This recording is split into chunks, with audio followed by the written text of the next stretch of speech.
Bonjour à toutes et à tous, bienvenue encore pour ce 11e et dernier webinaire à Vélo 2, du coup, avant l'été. Mathilde Pavageau-Mancheron, animatrice du programme à Vélo 2 au service transport et mobilité de l'ADEME. Je suis accompagnée avec Thomas Joanneau du CEREMA, que vous connaissez bien à présent, pour aborder la question du financement vélo, comment mobiliser les financements pour les projets des territoires. Donc, pour tout projet, et notamment pour une stratégie cyclable efficace, efficiente, mais aussi pertinente, la question du financement est essentielle, parfois centrale.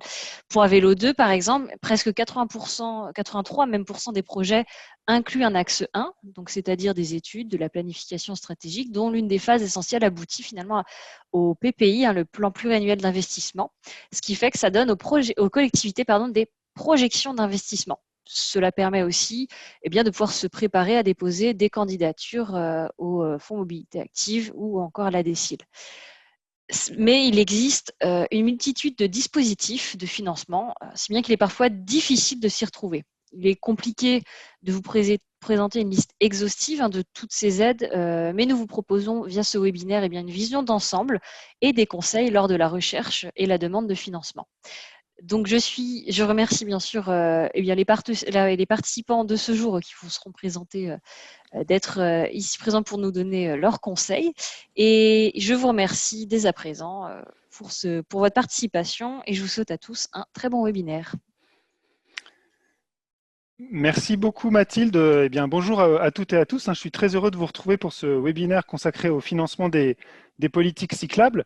L'objectif de ce webinaire, c'est à la fois de faire un tour d'horizon des financements possibles des actions vélo avec quelques recommandations pour augmenter vos chances d'être financés et puis surtout d'apprendre les uns des autres sur les succès ou les difficultés rencontrées. Alors avec déjà un constat, c'est que a priori vous avez toutes et tous au moins une expérience en matière de financement vélo puisque vous êtes lauréat à Vélo 2. L'idée étant aujourd'hui d'échanger plutôt sur les autres sources sur lesquelles vous pourriez ou avez déjà été mobilisés.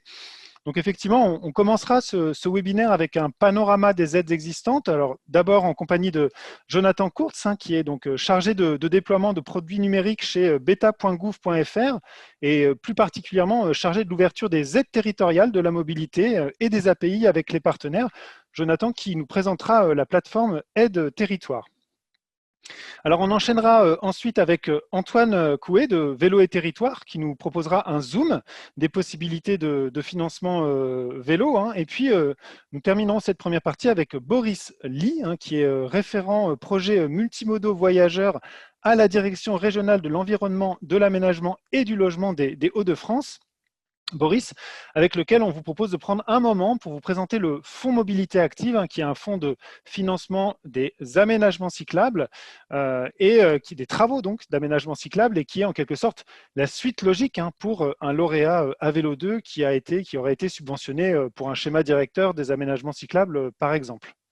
Et puis, donc, on enchaînera avec un état des lieux des financements que vous avez mis en place dans vos territoires. J'ai déjà mis le lien du Klaxoon dans le chat si vous souhaitez commencer à le renseigner, mais je le détaillerai au moment voulu.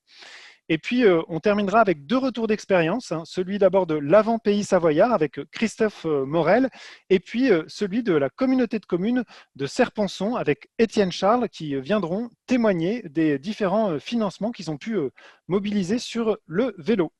Voilà, je vous propose de commencer sans plus attendre avec ce tour d'horizon des aides possibles avec Jonathan Kurtz et la présentation de la plateforme Aide Territoire. Jonathan, c'est à toi.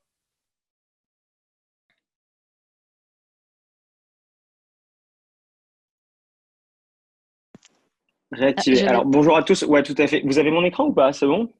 Très bien. Il s'affiche? Tout est bon, oui. Ok, super.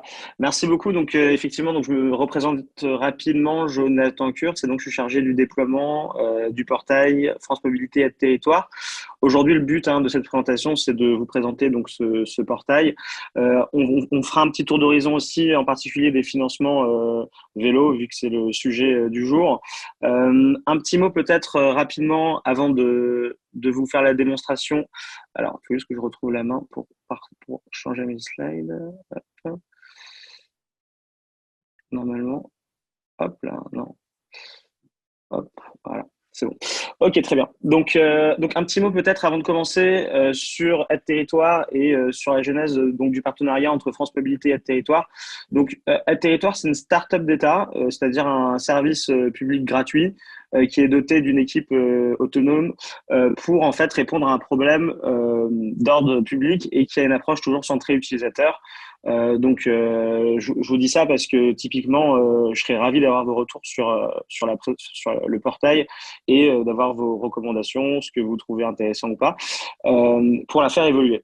Du coup, Aide Territoire donc, fait partie du réseau BetaGouv, qui est donc un ensemble d'incubateurs, et la start-up d'État Aide Territoire est financée par la Direction générale de l'aménagement et du logement et de la nature, France Mobilité et l'ANCT. Alors, qu'est-ce que c'est Aide Territoire? Concrètement, c'est une plateforme numérique qui centralise et organise toutes les aides qui sont destinées aux structures locales, donc aux collectivités, c'est vraiment le cœur de cible, et aux associations, établissements publics et même aux entreprises. Quelques chiffres clés rapidement.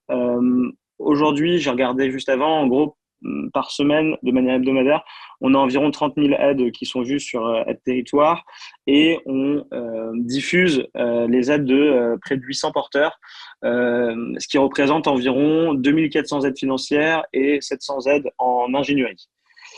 Voilà, donc quels sont les porteurs quelles sont les aides et quels sont les porteurs qu'on valorise sur Aide Territoire. Donc, les aides, elles proviennent à la fois de porteurs à l'échelle très locale, que ce soit des EPCI avec des aides qui vont concerner que quelques communes, ou à plus grande échelle, donc à l'échelle départementale, avec par exemple les aides du conseil départemental, ou régional avec les aides du conseil régional, et bien sûr national avec notamment, on diffuse les aides des ministères, des services déconcentrés, des opérateurs de l'État, jusqu'à bien sûr l'aide européenne, et donc les aides européennes qui sont, comme vous le savez, instruites par les régions. Et donc ici, vous avez la liste un petit peu voilà, des partenaires, non exhaustifs bien sûr, des partenaires donc porteurs d'aide que vous retrouverez sur Aide Territoire. Alors, venons-en au fait. France Mobilité donc, avait pour ambition, donc France Mobilité, c'est un programme qui fait partie, vous connaissez, je pense tous, mais pour rappel, qui fait partie, donc, qui est soutenu par le ministère des Transports. Donc, France Mobilité avait pour ambition de recenser les aides financières de la mobilité, et en fait, ils se sont donc appuyés sur l'existant des territoires et sur l'équipe qui avait qui est voilà, parce que le Aide Territoire existe depuis 2018, et donc en 2020 ils se sont rapprochés d'Aide Territoire pour construire finalement, ça aboutit en juin 2020, un portail, donc le portail qui s'affiche aussi ici, donc France Mobilité Territoire, qui est disponible à l'adresse aide.francemobilité.fr. Et donc, de quoi s'agit-il? Donc, en fait, c'est une page qui est filtrée sur la base de données générale d'Aide Territoire qui contient énormément de thématiques. Et donc, c'est une page vraiment filtrée sur la mobilité, sur laquelle, notamment, donc, vous pouvez encore aller plus loin et donc faciliter la recherche d'aide grâce à des filtres que je vais vous montrer tout de suite, géographiques notamment, pour, par exemple, identifier uniquement les aides qui sont dédiées aux territoires ruraux, urbains et urbains, peu denses, comme vous, par exemple, ou le portail aussi est filtré par donc, thématique. Et là, les thématiques, je vous enverrai la liste tout à l'heure, mais en gros, on a classifié les thématiques en 9 sous-thématiques. Enfin, la thématique mobilité, on l'a divisée en 9 sous-thématiques, qui sont les sous-thématiques proposées par France Mobilité. Je vous enverrai le lien tout à l'heure si vous souhaitez avoir un petit peu d'informations sur qu'est-ce qui va dans chaque sous-thématique. Qu'est-ce qu'on met dans chaque sous-thématique. Et vous pouvez aussi filtrer par bénéficiaire, donc par commune, intercommunalité, département, région, etc. Donc l'idée, voilà, c'est vraiment de vous aider dans votre recherche d'aide grâce à ce site. Encore un petit mot, à partir de ce partenariat, on a aussi créé le principe de portail. Donc aujourd'hui, Aide Territoire édite des portails spécifiques des partenaires qui souhaitent présenter des aides préfiltrées sur, ça peut être un périmètre géographique, une thématique, un programme ou un type de bénéficiaire. Et donc ces portails sont alimentés constamment par la base de données, automatiquement par la base de données d'Aide Territoire. Quelques exemples rapidement, c'est pas le cœur du sujet aujourd'hui, mais quelques exemples rapidement de portails. On a par exemple le portail France Relance, le portail de programme par exemple, on a la NCT qui a son programme sur les aides des petites villes de demain. Voilà, si ça vous intéresse, en tout cas, je vous enverrai le lien aussi tout à l'heure de ces portails. Pour en revenir aux faits, donc aujourd'hui, on a donc 235 aides financières qui sont disponibles sur le portail France Mobilité. Alors, je vais appuyer ici et normalement, il faut que je rechange, je pense, le partage d'écran. Là, vous avez toujours ma présentation, vous n'avez plus mon écran, je pense. Alors, on voit, ça y est, on voit une page internet, le portail des dispositifs de financement des projets. C'est parfait. Donc ici, voilà, c'est le fameux portail que je voulais vous présenter, donc qui est disponible à l'adresse aide.francemobilité.fr. Vous avez une brève description ici de ce dont il s'agit. Et donc, comme je vous le disais, ici, vous retrouvez vos filtres territoire. Typiquement, ce que je vous disais, quel territoire je suis. Donc là, je rentre par exemple la ville que je suis. Ensuite, si je suis une commune, une région, etc. Et là, les fameuses 9 sous-thématiques que je vous expliquais avant, et notamment ici avec la catégorie mode actif qui va nous intéresser aujourd'hui. Donc voilà un petit peu la tête en tout cas du portail. Vous avez ici un bouton plus de critères qui vous permet en fait de affiner votre recherche donc par mots-clés. Ça c'est vachement intéressant si vous souhaitez affiner et notamment par exemple renseigner le mot vélo ou cyclable par exemple, vous aurez toutes les aides qui vont ressortir. Toujours ici les types de bénéficiaires si vous souhaitez rechercher des aides financières ou des aides en ingénierie, etc., des appels à projets, voilà. Donc voilà un petit peu, en tout cas, pour cette démo du portail. Je vais continuer la démo et je vais passer sur le site Aide Territoire pour vous montrer en fait que le compte utilisateur. Avant ça, voilà, juste avant de vous présenter la démo d'Aide Territoire, voilà, l'idée c'est vraiment de vous faire gagner du temps pour rechercher vos aides, de mieux valoriser aussi tous les dispositifs de porteurs d'aide parfois qui n'ont pas assez de candidats parce que ils sont pas forcément ils sont parfois méconnus en fait des bénéficiaires. Et vous avez aussi l'idée derrière ce portail, c'est de rééquilibrer un petit peu la chance aussi entre les territoires dans l'obtention des aides. Quand on est une petite commune, qu'on a peu de moyens, c'est vrai que c'est bien d'avoir un site avec peu de chargés de missions dans chaque thématique. C'est bien d'avoir une page comme ça pour trouver facilement des aides et entreprendre des projets sur votre territoire.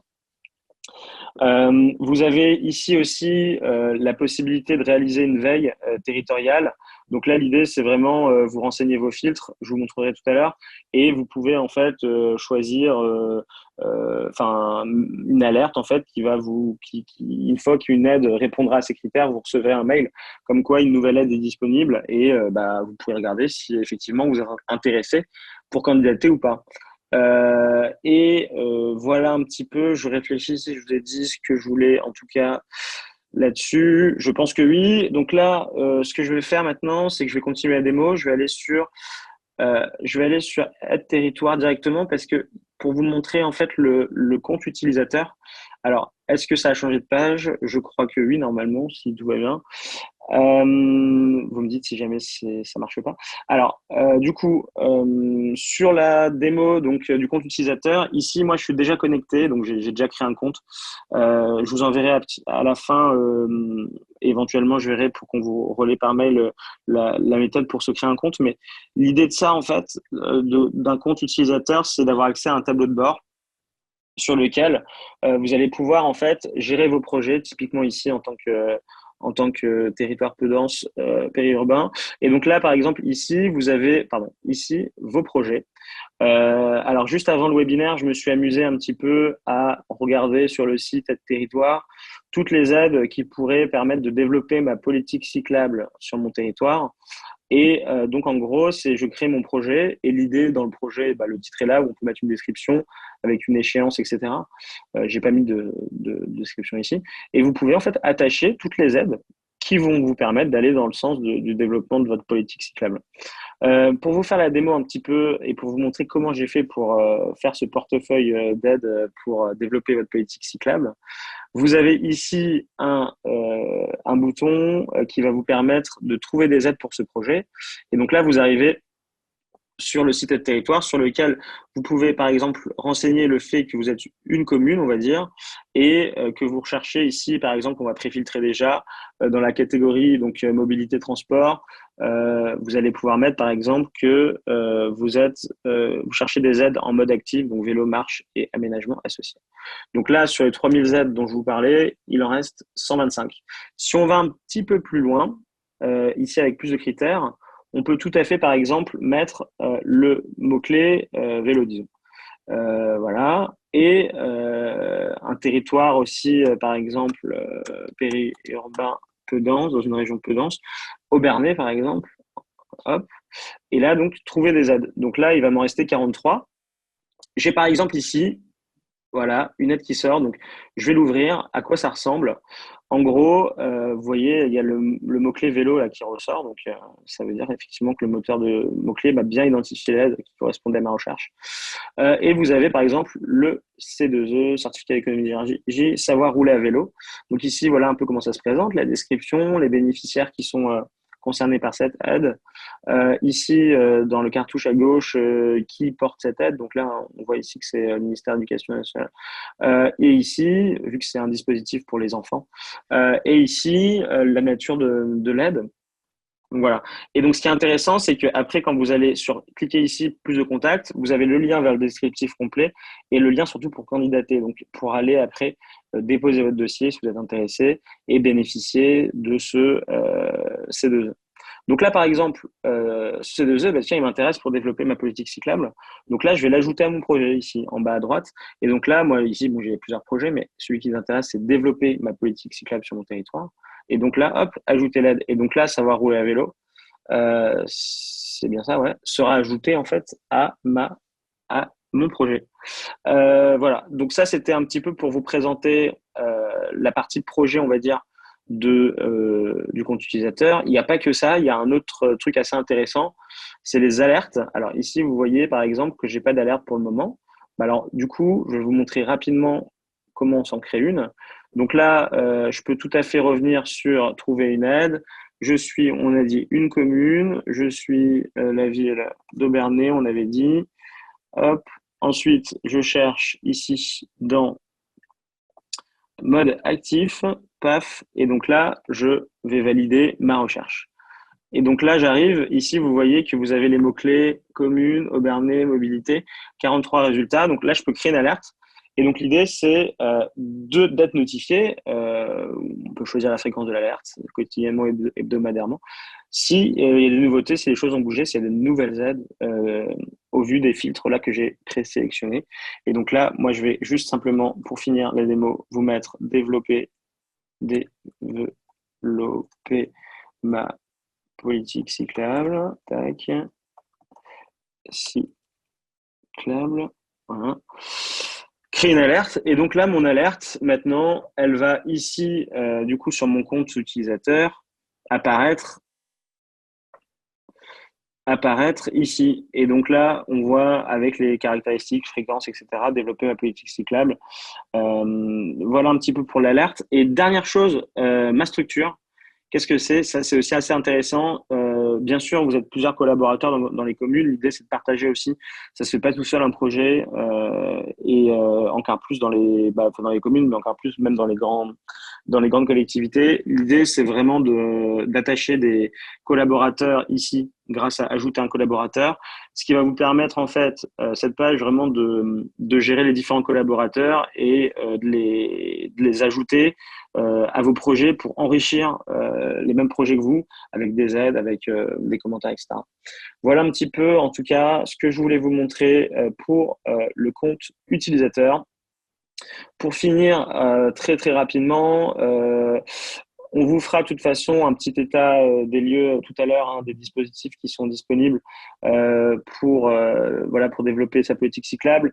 Mais en gros, voilà, on a le fonds mobilité active, continuité active, instruit par donc les préfectures, qui est en train d'être référencé sur Aide Territoire et France Mobilité. Donc ça prend un petit peu de temps vu que c'est les préfectures qui ont la main et les calendriers sont un peu différents. On a TEDMOD, mais qui est fermé cette année. Il reste aussi, bien sûr, tout ce qui est des îles, des ETR, des CID, FNADT. tous les C2E, par exemple, on l'a vu avec, par exemple, l'ADMA, Génération Vélo, Programme au vélo, Savoir rouler à vélo, et bien sûr les financements européens qui ont pris un petit peu de retard, mais qui sont instruits par les régions, donc que ce soit FEDER, FSE, FEADER. Voilà un petit peu en tout cas pour les différents dispositifs. S'il me reste encore une minute, je crois que je ne sais pas s'il faut que je fasse un petit peu vite, mais en gros, le blog Aide Territoire, c'est quoi? C'est un centre de ressources qui est à votre disposition sur lequel on met, je vous enverrai aussi le lien dans le chat, mais en gros sur lequel vous avez accès pour notamment en particulier avoir accès à tous les replays mobilité, donc parce qu'en fait on fait pas mal de webinaires aussi pour avoir accès au replay. Donc là par exemple on a le replay, je sais pas, par exemple de dernier webinaire qu'on a fait sur la mobilité active d'ailleurs et l'écomobilité scolaire. Ou en cas tout ce qui concerne par exemple logistique urbaine. Enfin, on a pas mal de thématiques différentes dans la mobilité. Et vous avez aussi des articles de fond quand les porteurs souhaitent un petit peu étoffer leur politique, que ce soit pour détailler une aide ou donner une stratégie annuelle sur un plan d'aide qu'ils souhaitent diffuser. Donc voilà, c'est un peu le lieu, en tout cas le blog, des replays et des articles. Et enfin, merci beaucoup. Et voilà, n'hésitez pas, si vous avez des questions, à me contacter sur le mail ici, donc soit mon mail le direct, Jonathan Kurtz, ou soit Aide Territoire. Et voilà, en tout cas, je n'hésiterai pas, voilà, pour un accompagnement plus personnalisé, à vous orienter. Merci à tous en tout cas. Grand merci, Jonathan, pour cette présentation très concrète sur l'utilisation d'aide territoire. On espère que ça donnera envie à nombre d'entre vous d'aller l'utiliser. N'hésitez pas aussi à tout de suite poser des questions. On peut prendre 4-5 minutes pour prendre des questions à la fois dans le chat ou à l'oral. Hein. Vous pouvez lever la main pour ça. Et juste, il y a une petite demande de Julien Veille du Pays Lunévillois de mettre le lien vers le blog. C'est vrai que j'ai mis Aide France Mobilité, Aide Territoire Betagou. Si tu peux le mettre. Ouais, je vais envoyer tous les liens là dont je parlais, que ce soit pour le compte utilisateur, le portail, les blogs. Super. Merci beaucoup, Jonathan. Merci encore. Est-ce qu'il y a des questions, des personnes qui voudraient se manifester? Si ça n'est pas le cas, je vous propose de continuer à faire un zoom sur les aides publiques en matière de développement des politiques cyclables avec Antoine Coé de Vélo et Territoire qui va nous présenter les dispositifs d'aide et les ressources mises à disposition aussi par Vélo et Territoire. Merci Thomas. Bonjour à tous. Du coup, effectivement, Antoine Coué pour Vélo et Territoire. Vélo et Territoire, pour ceux qui ne nous connaissent pas encore, on est une association de collectivités qui travaille sur le développement du vélo. Je vais vous partager mon écran tout de suite. Voilà, normalement, ça doit fonctionner. Donc, effectivement, on est une association de collectivités qui travaille sur le développement du vélo et l'une de nos missions, c'est de suivre plus ou moins, de manière plus ou moins exhaustive et d'essayer d'informer les collectivités sur les aides disponibles et les financements disponibles pour le développement des politiques cyclables sur leur territoire. Donc là, la proposition que je vous fais, on a 15 minutes pour ma présentation. La proposition est de prendre la suite de l'intervention de Jonathan. Jonathan a commencé à vous esquisser rapidement les possibilités de financement qui existent. Là, l'idée, c'est de prendre encore un pas en arrière et de voir un petit peu à une échelle nationale, faire une présentation non exhaustive des dispositifs de financement qui existent pour des projets vélos.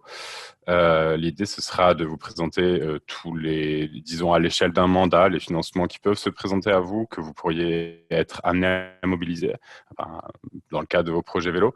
Il y a forcément des financements que vous ne pourrez pas tout de suite, que vous ne pourrez pas mobiliser tout de suite puisque tous les dispositifs ne sont pas ouverts actuellement. Mais l'idée, c'est de vous faire un tour d'horizon rapide, en tout cas dans un premier temps. Je remercie au passage le CEREMA et puis bien sûr l'ADEME de nous donner la parole aujourd'hui. Et puis on va commencer tout de suite dans le vif du sujet. N'hésitez pas à poser des questions dans le chat et puis on essaiera d'y répondre en direct avec Thomas. Donc les financements pour les politiques cyclables, je commençais avec quelques ressources utiles. Alors effectivement, c'est un peu dur réchauffé par rapport à ce que vous a présenté Jonathan, mais là, l'idée c'est de pouvoir mettre en avant le fait que du côté de Vélo Territoire, on a également une page, alors l'équivalent peut-être du blog qu'a évoqué Jonathan, une page dédiée au financement sur le site internet de Vélo et Territoire, à travers laquelle on essaie de recenser autant que possible, hein, puisqu'il y a beaucoup de choses sur le sujet, tous les éléments, tous les dispositifs, toutes les ressources qui sont publiées et qui existent aujourd'hui. L'idée, c'est aussi, via cette page, c'est de partager ce que Vélo et Territoire appelle le panorama des financements vélo, donc qui est un fichier Excel, un grand fichier Excel en gros, qui est mis à jour chaque année et qui recense tous les dispositifs de financement qui sont mis à disposition pour les collectivités. Voilà, c'est un panorama qui, bien sûr, doit être mis à jour une fois par an, qui est assez conséquent, donc c'est pour ça qu'il y a une mise à jour annuelle. Et c'est un document qui est en théorie réservé aux adhérents de Vélo et Territoire, qui n'a pas encore été mis à jour, puisque en théorie, la mise à jour se fait en décembre. Donc ce que nous avons convenu avec Thomas, c'est que à la suite du webinaire, nous vous transmettrons ce document, ce panorama, dans sa version 2021. Donc malheureusement, un document qui n'est pas encore mis à jour, mais qui peut constituer une première étape, ne serait-ce que pour avoir une idée des dispositifs existants. Les autres ressources utiles, évidemment, on en a déjà parlé, bien sûr, c'est la plateforme Aide Territoire pour simplifier la recherche de financement. Et puis, je voulais mettre en avant aussi une autre ressource plutôt récente qui a été publiée en 2022, début 2022, qui est le guide financement public pour votre politique cyclable qui a été réalisé par l'entreprise 15. Alors, 15, c'est une entreprise de location de vélos, enfin, qui met en place des services de location.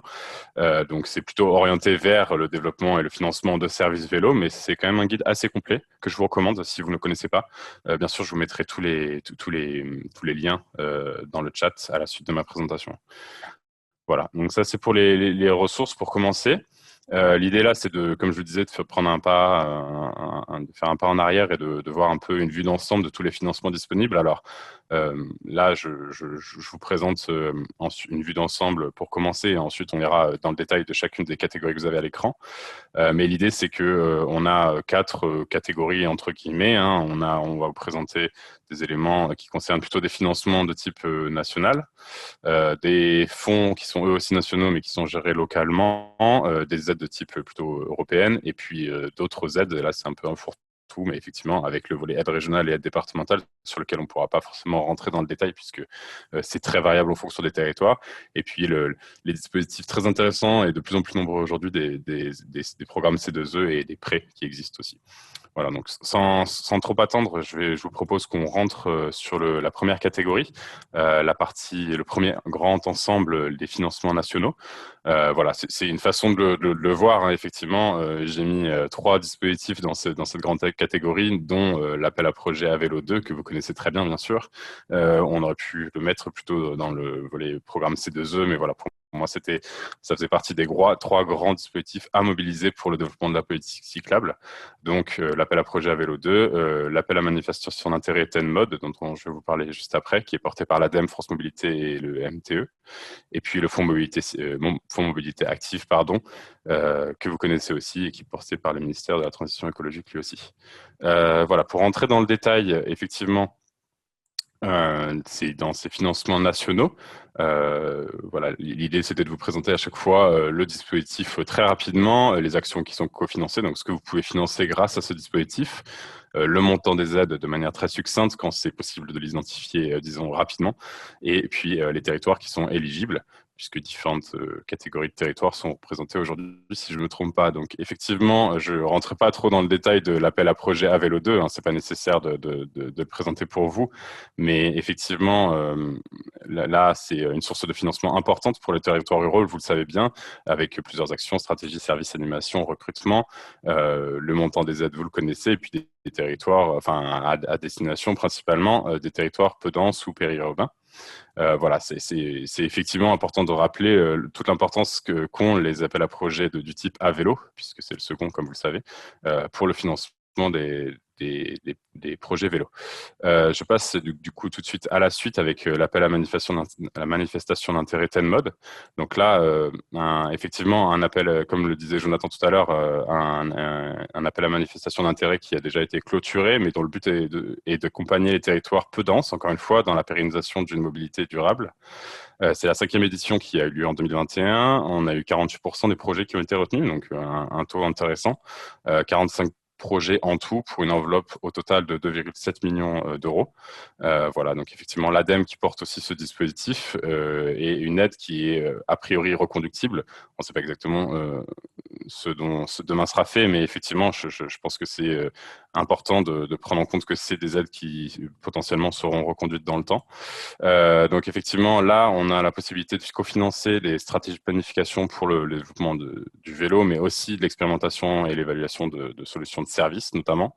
Le montant des aides, c'est effectivement, en tout cas pour la dernière version de cet appel à manifestation d'intérêt, on avait un maximum de 100 000 euros par projet avec 50% des coûts éligibles. Et puis, effectivement, à noter qu'on a également, dans le cadre de ces programmes-là, un appui technique qui est proposé. Et puis, les territoires éligibles, je vous l'ai dit, c'est encore une fois les territoires de densité intermédiaire à peu dense qui sont encore une fois ciblés et où on a un véritable enjeu de développement d'une stratégie de planification pour le vélo. Le troisième dispositif dont je voulais vous parler, c'est bien sûr le Fonds de mobilité active, vous le connaissez, donc, qui a été lancé en 2019, qui est destiné principalement à financer là, non pas des services, non pas de la planification, ou alors de manière plus indirecte, mais bien en premier lieu, la réalisation d'itinéraires cyclables sécurisés. Et l'autre vocation, c'est résorber des discontinuités existantes entre des itinéraires qui existent déjà. Là, les chiffres que je vous présente, c'est bien sûr pour la version 2021. Donc, effectivement, mais les actions cofinancées resteront a priori les mêmes, puisque ce fonds, a priori, aurait vocation à être reconduit dans les années qui suivent.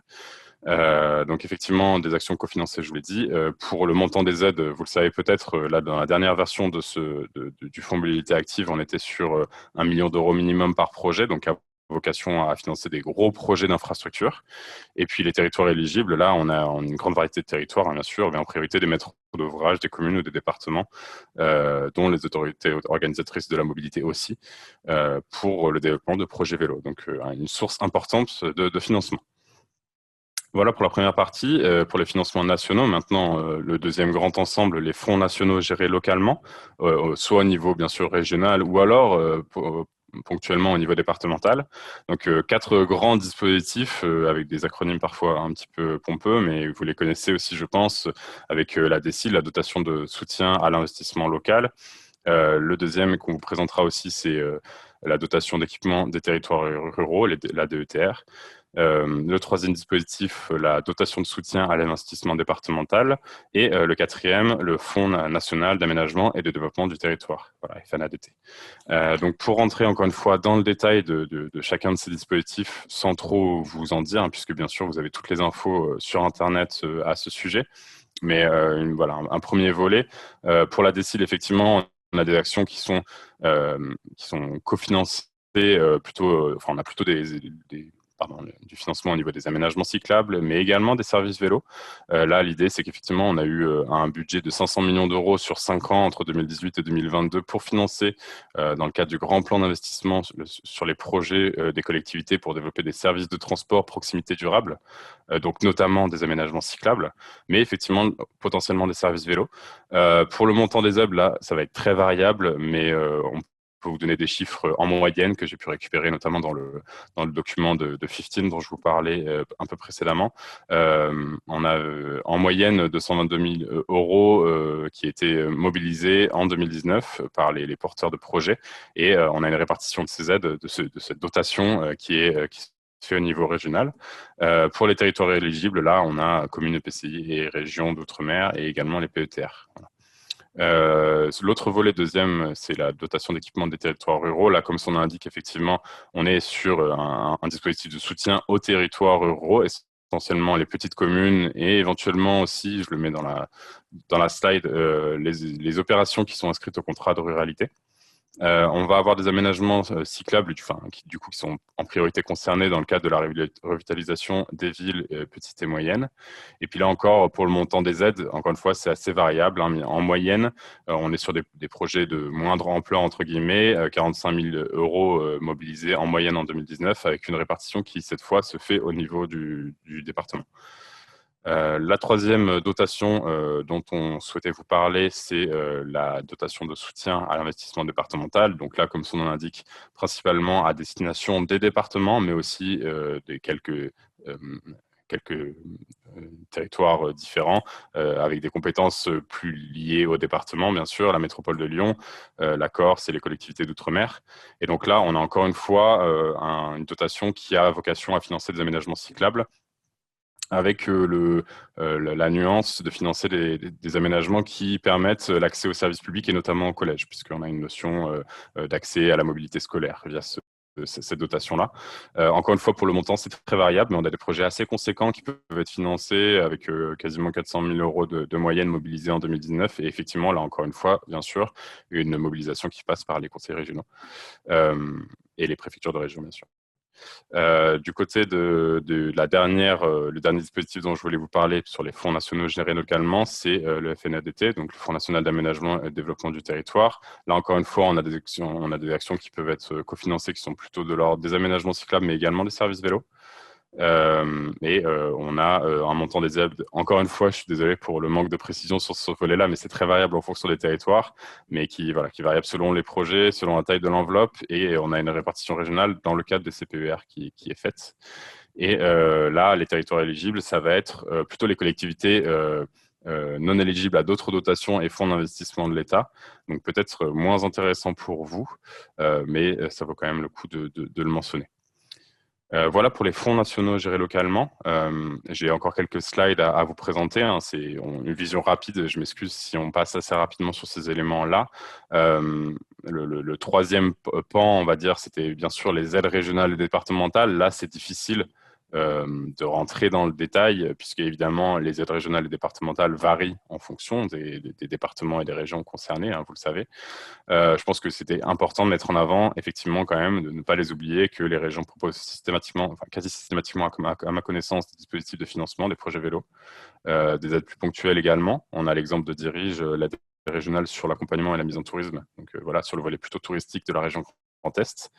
Et puis, on a également des départements, beaucoup de départements qui prévoient des dispositifs d'intervention et de soutien aux collectivités locales. Et un autre élément à mettre en avant, même si c'est assez peu développé aujourd'hui par les départements, ça vient de plus en plus, mettre en avant le fait que les départements ont aussi aujourd'hui une compétence de soutien technique à l'ingénierie, notamment pour le développement de la politique cyclable. Donc n'hésitez pas à vous adresser à votre département dans ce cadre-là.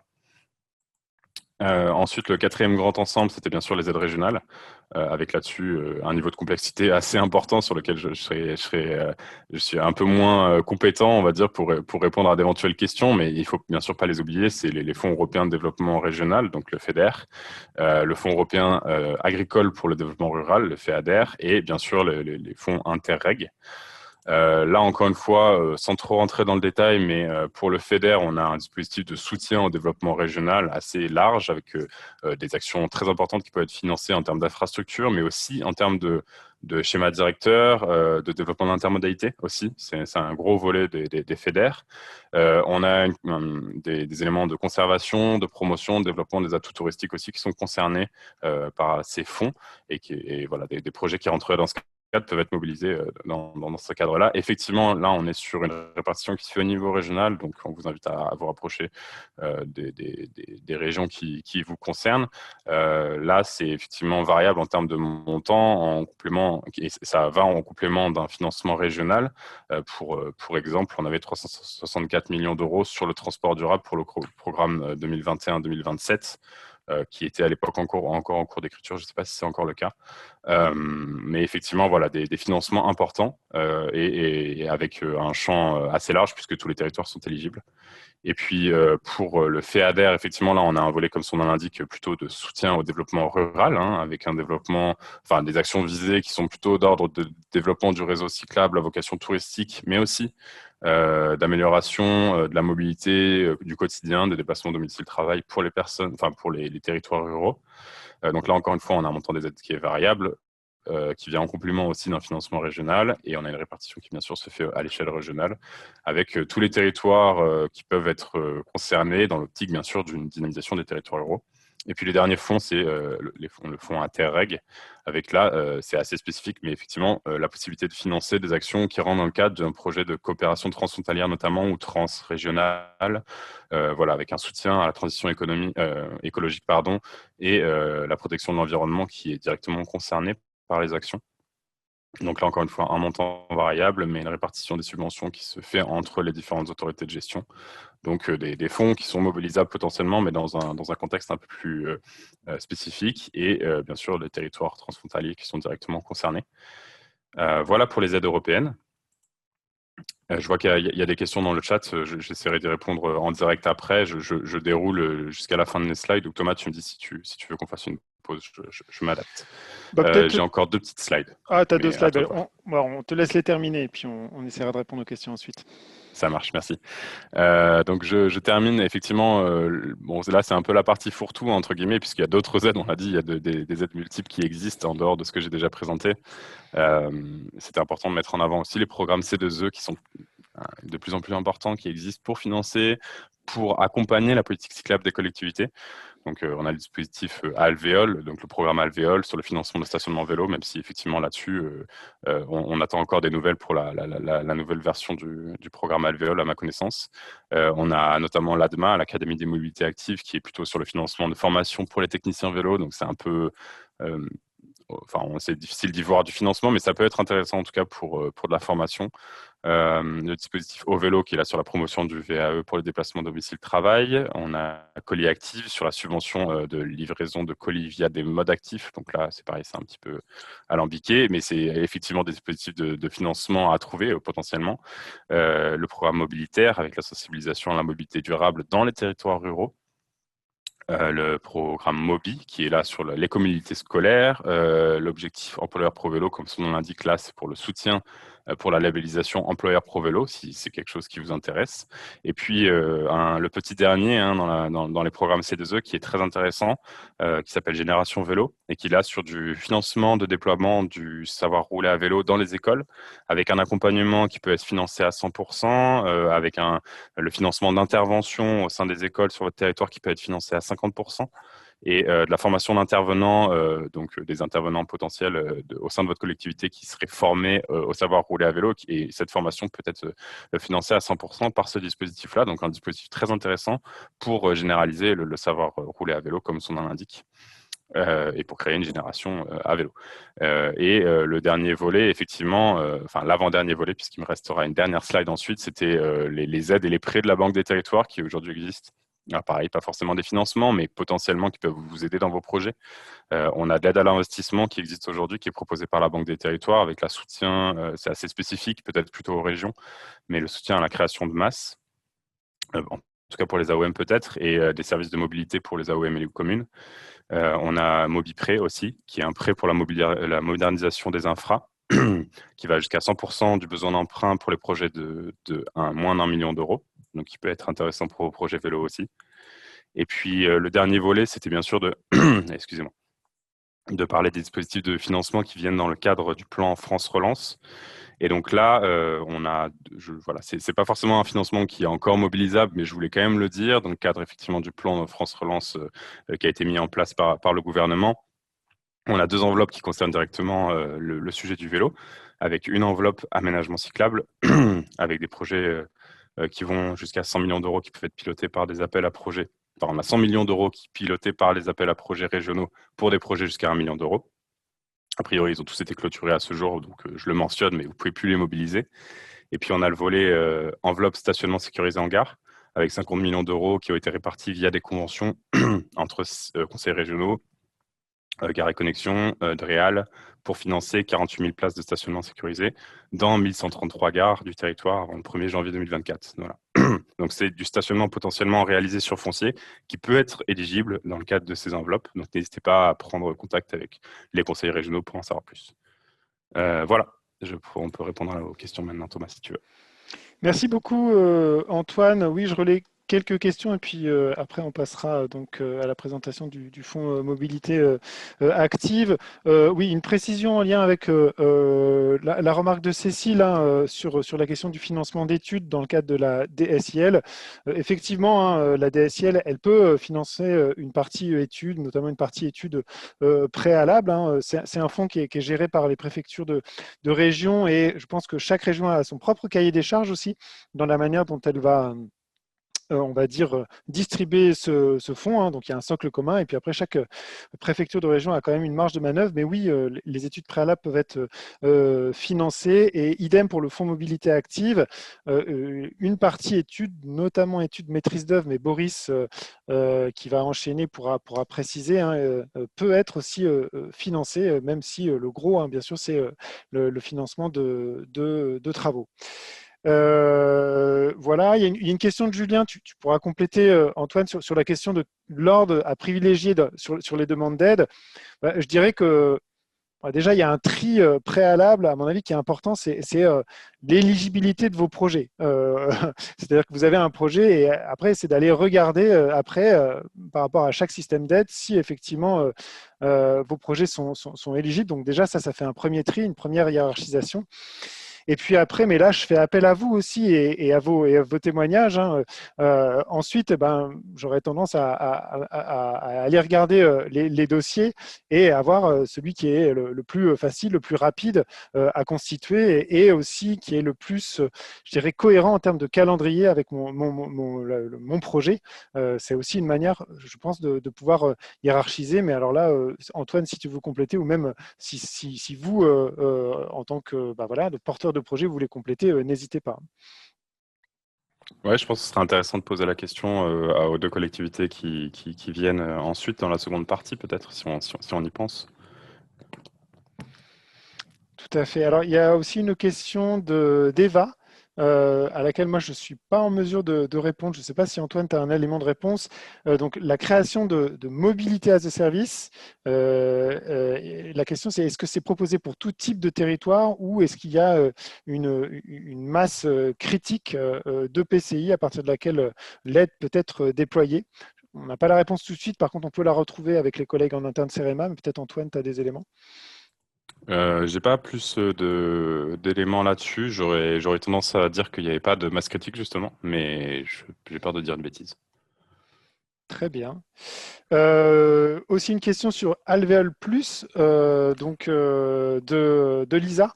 Pas répondre tout de suite. Par contre, un peu en avance, on vous informe que le premier webinaire à vélo 2 de la rentrée sera consacré au stationnement vélo le 6 septembre et que on pense bien accorder une place importante à la question d'Alvéole Plus puisque le programme sans doute aura été annoncé d'ici là, hein, même si ce n'est pas encore le cas. Donc on demande à Lisa un peu de patience, mais on devrait, voilà, c'est un sujet qu'on développera dès la rentrée.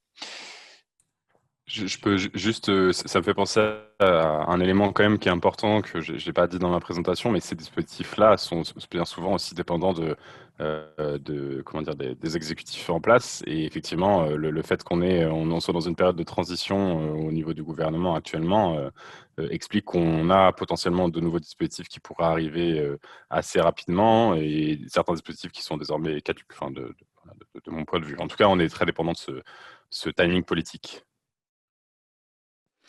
Merci beaucoup, Antoine. Il y a peut-être d'autres questions, mais je crois qu'on a fait le tour. Je vous propose bien, de continuer en compagnie de Boris Lee de la DREAL Île-de-France. Bonjour Boris. Boris va nous présenter le dispositif du Fonds Mobilité Active. Bonjour à tous. Du coup, Boris Lee de la DREAL Hauts-de-France.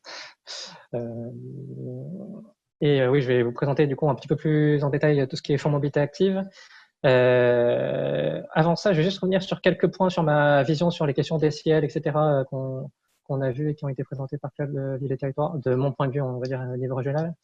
Sur la DCL, il y a beaucoup de gestion qui est faite au niveau départemental, voire même directement par les sous-préfets d'arrondissement. Donc, n'hésitez pas à prendre contact avec elles. Elles sont beaucoup mieux renseignées sur les critères qu'elles ont. Et effectivement, elles ont une certaine marge de manœuvre sur tout ça.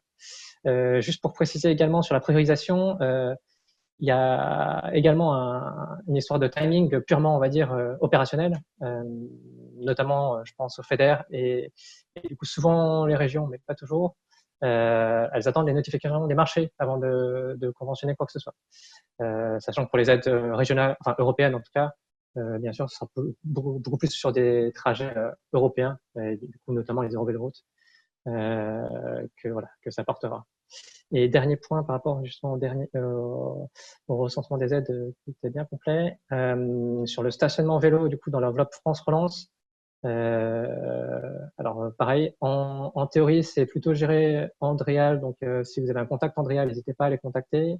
En pratique, voilà, la répartition entre qui porte quoi entre Gares & Connexions et les collectivités, l'accompagnement au nom de la région a déjà bien avancé, puisque nous on avait comme objectif de conventionner au maximum avant cet été. Donc voilà pour ces quelques précisions avant de parler plus en détail du coup du fonds mobilité active. N'hésitez pas à poser des questions si besoin. En revanche, petite précision, je ne verrai pas les questions en direct, donc je serai obligé d'arrêter le partage d'écran avant de continuer. Donc sur le fonds mobilité active, du coup aujourd'hui et jusqu'à présent, ça a toujours été des appels à projets qui se sont appelés d'abord continuité cyclable et maintenant aménagement cyclable, pour faire suite à une des questions. Et en termes de contexte, ça vient ensuite à tout ce qui avait été porté, notamment par le plan vélo national de 2018, qui a été bien ancré dans les textes de loi avec la loi d'orientation des mobilités fin 2019, avec pour objectif clair et affiché de tripler la part modale pour atteindre 9% en 2024. Donc pour ça, une enveloppe de 350 millions au niveau national avait été mise en place sur 7 ans, donc entre 2018 et 2024 en gros, sachant que à l'heure actuelle, on a eu 4 appels à projets nationaux qui ont été lancés sur ce fonds de mobilité active, avec environ 265 millions d'accompagnement État et quelque chose comme 350 territoires, 600 projets. Alors, c'est des chiffres généraux, mais il y a des territoires qui ont bénéficié de très grosses subventions parce qu'il y avait de très gros projets, et d'autres de plus petites subventions parce que les critères n'étaient pas forcément les mêmes. Il y a également eu un appel à projet régional en 2022 qui a été porté par toutes les régions suite justement à une enveloppe France Relance dont Antoine vous a parlé précédemment. La plupart des appels à projets régionaux en tout cas les dépôts de dossiers sont clôturés et puis l'instruction est en cours, voire quasi finie. Et du coup, l'annonce des lauréats ne devrait pas tarder a priori. En PACA, je crois qu'ils ont fait plutôt un guichet plutôt qu'un appel à projet régional. Mais voilà, globalement, 100 millions d'euros supplémentaires au niveau de l'État ont été mis en place.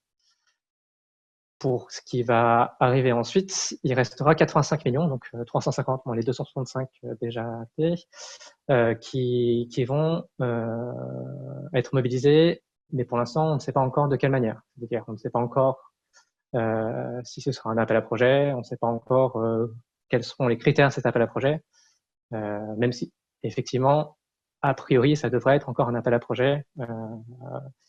Et a priori, voilà, les critères seront très proches de ce qui a existé pour l'instant.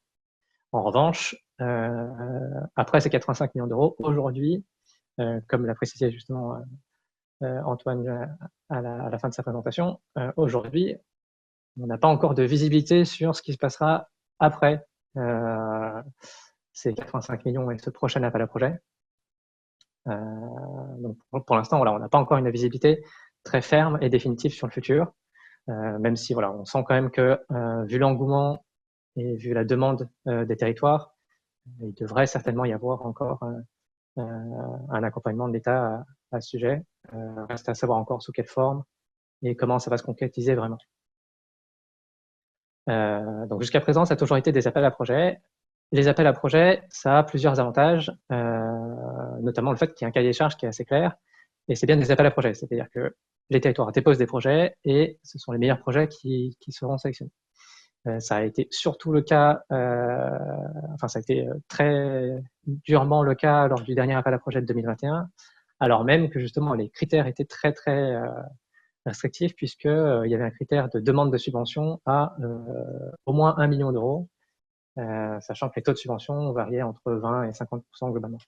Ce qui faisait voilà, des subventions uniquement pour des très gros projets. Aujourd'hui, les 85 millions pour le prochain appel à projet, on n'a pas encore de visibilité sur quelle forme ça va prendre. Cela dit, si ça prend une forme qui se poursuit par rapport à ce qu'on a vu jusqu'à présent, il y a certains critères qui vont rester à peu près incontournables et qui devraient encore être mis en place pour le prochain appel à projet. Notamment que l'aménagement cyclable doit être sécurisé avec notamment ce tableau que vous devez connaître à 2-3 entrées du CEREMA pour déterminer quel type d'aménagement cyclable peut être considéré comme sécurisé en fonction de la vitesse du trafic routier et de la volonté qu'on veut porter pour l'aménagement cyclable qu'on veut mettre en place. Qui est un entrant incontournable et voilà, qui fait un office de critères d'éligibilité très fort pour financer ou non un projet. Ensuite, il faut que le projet s'inscrive au minimum dans une politique cyclable. Donc là, pour AVELO 2, ça devrait aller. D'un point de vue vraiment pratique, n'hésitez pas non plus à parler de tout ce qui est stationnement qui peut être mis en place à côté des aménagements. Ça a aussi beaucoup d'intérêt pour la politique cyclable de manière générale. Donc, dans cette politique cyclable, il y aura des itinéraires et il y aura une continuité cyclable qui sera à mettre en place. Ça aussi, ce sera regardé. Un aménagement qui lie rien à rien et on ne sait pas à quoi il sert, ça a quand même très peu d'utilité. En termes d'éligibilité, on regardera aussi en termes d'instruction le confort d'aménagement sur lequel je reviendrai plus tard. En général, mais le critère tend à disparaître au profit d'autres par sa complexité et par le fait que voilà, en fait, finalement, financer un aménagement qui permettrait de se déplacer le week-end, c'est peut-être pas si bête que ça. Le critère de la mobilité du quotidien tend à s'atténuer. Ça ne veut pas dire qu'il va disparaître, mais il tend à s'atténuer. Pour justement essayer d'estimer au mieux et de voir au mieux comment nos concitoyens du coup s'adaptent et évoluent vis-à-vis des aménagements cyclables qu'on peut mettre en place. Il y a toute une question également de captation de la donnée et notamment d'installation de compteurs qui nous permettent d'avoir une vision pas exhaustive, mais d'avoir une certaine vision sur l'évolution qui peut être très importante et qui peut être valorisable par ailleurs par chacun. Et en général, il faut faire attention à la date des travaux et notamment à la notification des premiers marchés de travaux. Alors, la plupart des demandes de subventions que vous ferez à l'État sont soumises du coup au décret 2018-514 qui impose tout un tas de choses, dont notamment un certain nombre de documents purement administratifs, mais également demande à ce que le commencement d'exécution du projet ne soit pas porté avant la demande de subvention. Et parfois, voilà, certaines subventions vont plus ou moins déroger à cette règle sur la demande, enfin sur la date de la première notification marché de travaux. Mais c'est très important parce que du coup, en termes de priorisation vis-à-vis de la question qu'une personne posait tout à l'heure, il y a cette histoire aussi de planning de financement où on ne demande pas forcément les financements aux interlocuteurs au même moment. Et c'est en particulier vrai pour des gros aménagements qui sont à la fois des eurovéloroutes, qui font partie du schéma régional Vélo et Voie verte, et qui font partie du schéma local des acteurs cyclables. Donc voilà, c'est vrai que c'est pas un exercice qui est toujours facile, d'autant que les taux de financement sont toujours un petit peu compliqués et que voilà, il faut quand même autofinancer 20% sur la part hors taxe, comme l'impose du coup le CGCT. Je vais revenir sur le confort d'aménagement. On insiste beaucoup dessus, notamment lors de l'instruction, parce que il est assez avéré qu'un aménagement non confortable n'est pas utilisé. Et du coup, la dépense publique et l'efficacité et l'utilité de la dépense publique sur des aménagements non confortables devient très critiquable. Et en fait, c'est bon pour personne, puisqu'un aménagement qui sera critiqué, finalement, ça rendra notre politique cyclable d'autant plus vulnérable. Alors que voilà, aujourd'hui, on sent plutôt qu'il faut l'inciter et puis l'apporter du mieux qu'on peut. Sur le confort, je ne m'étalerai pas trop longtemps parce que je crois que j'ai pas tant de temps que ça finalement. Il y a toutes les questions de largeur, du coup, en fonction de la bande, enfin, de si c'est une bande cyclable, si c'est une piste cyclable unidirectionnelle, bidirectionnelle. En général, dans les cahiers des charges de l'appel à projet, il y a une annexe qui donne les recommandations techniques, du coup, portées par le CEREMA, et qui donne des largeurs minimum pour chaque type d'aménagement. Dans ces recommandations, il y a aussi toutes les recommandations qui ont trait au revêtement, et notamment là, je vous ai remis un tableau du coup de la fiche action numéro 9 de Vélo et Territoire, qui permet de montrer notamment, par exemple, tout ce qui est sable stabilisé. C'est un investissement pas très cher initialement, mais en fait, sur le long terme, c'est pas si bon que ça. Et c'est pas si bon que ça non plus d'un point de vue même environnemental si on regarde un petit peu tous les impacts. En tout cas, c'est pas si positif qu'on pourrait le croire, même si visuellement c'est très beau et que ça peut avoir des intérêts. En tout cas, sur le long terme, ça peut très vite en perdre. En termes de confort, ce qu'on va regarder également, c'est tout ce qui est continuité aux intersections. Typiquement sur des aménagements où on aura beaucoup de fois besoin de s'arrêter quand on est cycliste, peut y avoir des questions à se poser. Alors, il y a des réglementations qui peuvent même parfois strictement l'interdire ou en tout cas le dérecommander. Mais voilà, cette continuité aux intersections est aussi très importante et aussi savoir comment traiter tous ces aspects-là. Pour avis personnel, vu les dossiers que j'ai pu voir passer, il y a pas mal de bureaux d'études qui ne regardent pas spécialement ces sujets-là. Et du coup, on n'a pas d'informations dessus, ce qui peut être très très dommageable, puisque du coup, on n'a pas vraiment d'informations sur comment en fait l'aménagement va être utile au final.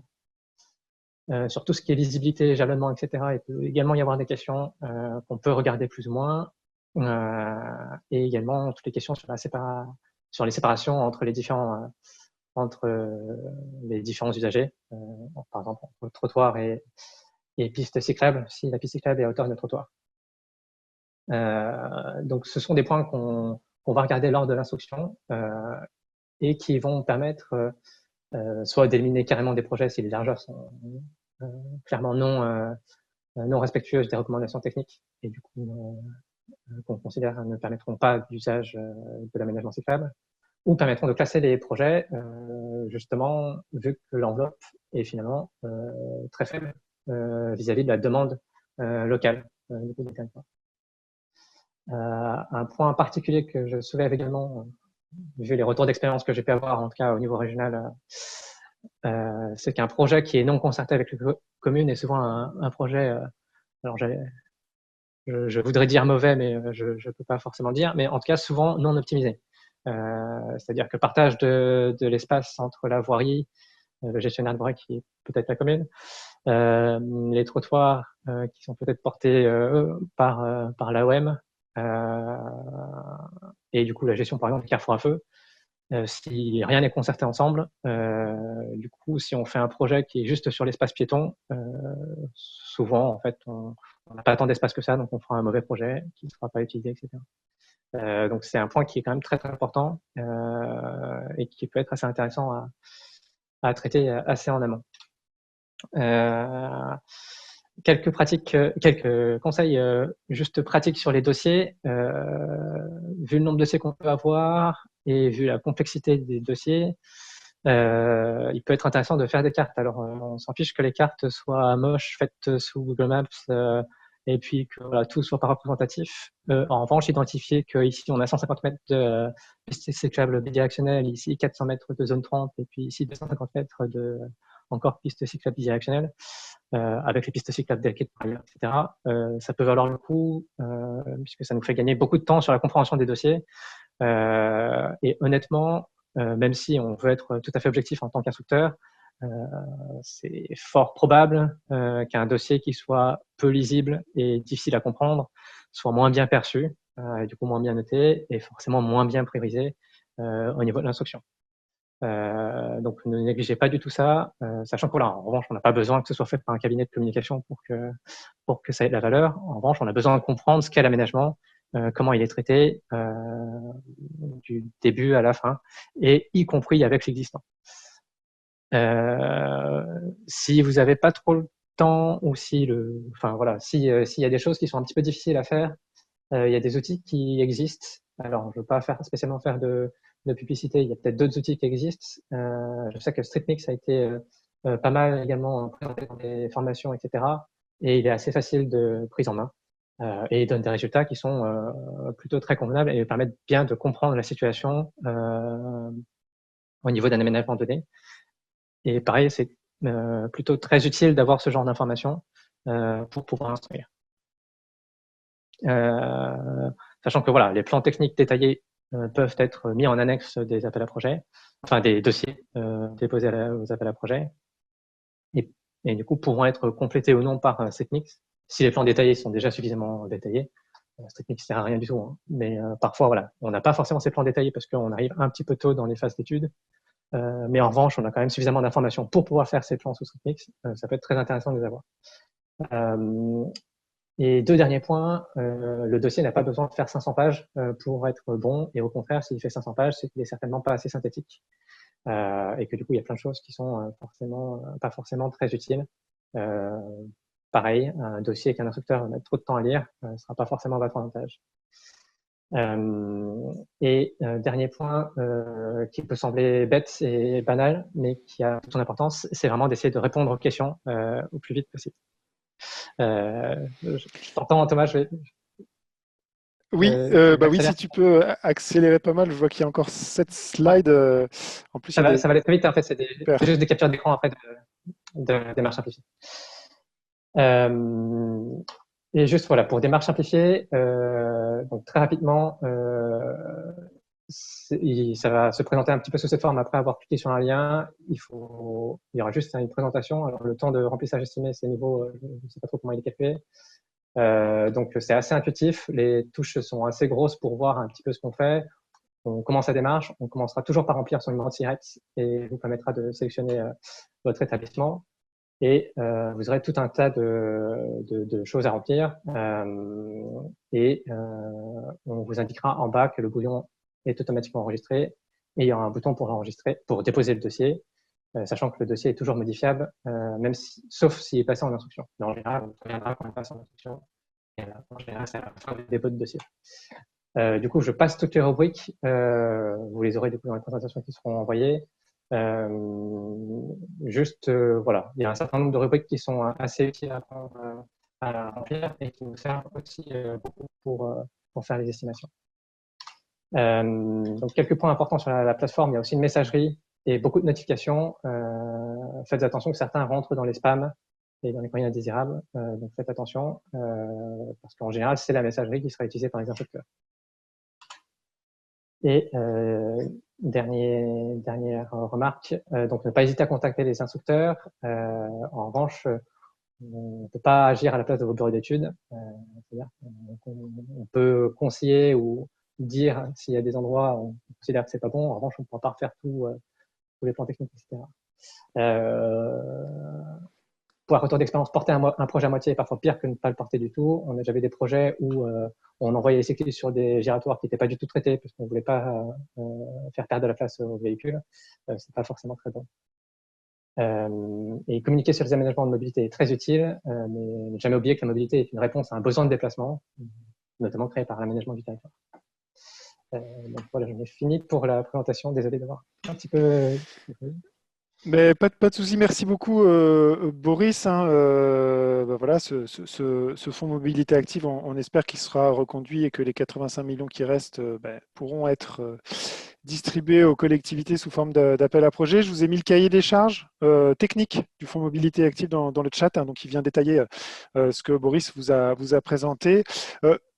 peut-être relayer la question de Madame Elec de la communauté de communes Blair-Val de Cher, hein, qui est une question qui revient souvent, hein, qui dit que dans certaines demandes de subventions, il faut détailler des projets précisément. Le problème, c'est que ça demande d'avoir fait le marché de maîtrise d'œuvre sans forcément l'avoir notifié. Et donc, avec les délais de subvention, c'est parfois compliqué. Hein. C'est toujours ce curseur à trouver entre la précision de ce qu'on demande pour qu'on soit sûr que ça soit un projet qui soit viable, mais le fait de pas demander trop de choses, puisque de ne pas faire en sorte que la collectivité soit trop engagée dans son projet. Est-ce que tu aurais des remarques là-dessus, Boris?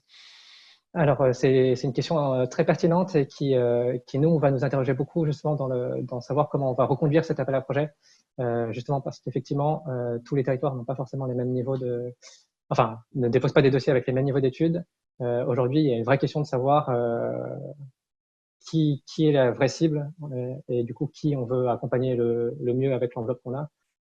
Donc, malheureusement, pour l'instant, pas de questions, mais effectivement, pour l'appel à projet qui va arriver, les 85 millions qui nous restent, c'est une question assez cruciale qui sera traitée rapidement, j'espère. Mais du coup, pas de vraie réponse, désolé. Merci beaucoup, Boris. Il y a peut-être d'autres questions dans le chat. Je te laisse peut-être y répondre par écrit parce que je souhaiterais qu'on passe à notre deuxième phase de notre webinaire qui est donc le partage de retours d'expérience.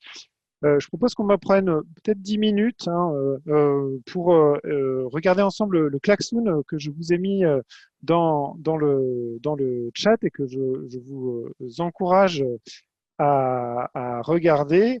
Je vais partager mon écran hein, pour partager avec vous ce que je vous ai préparé.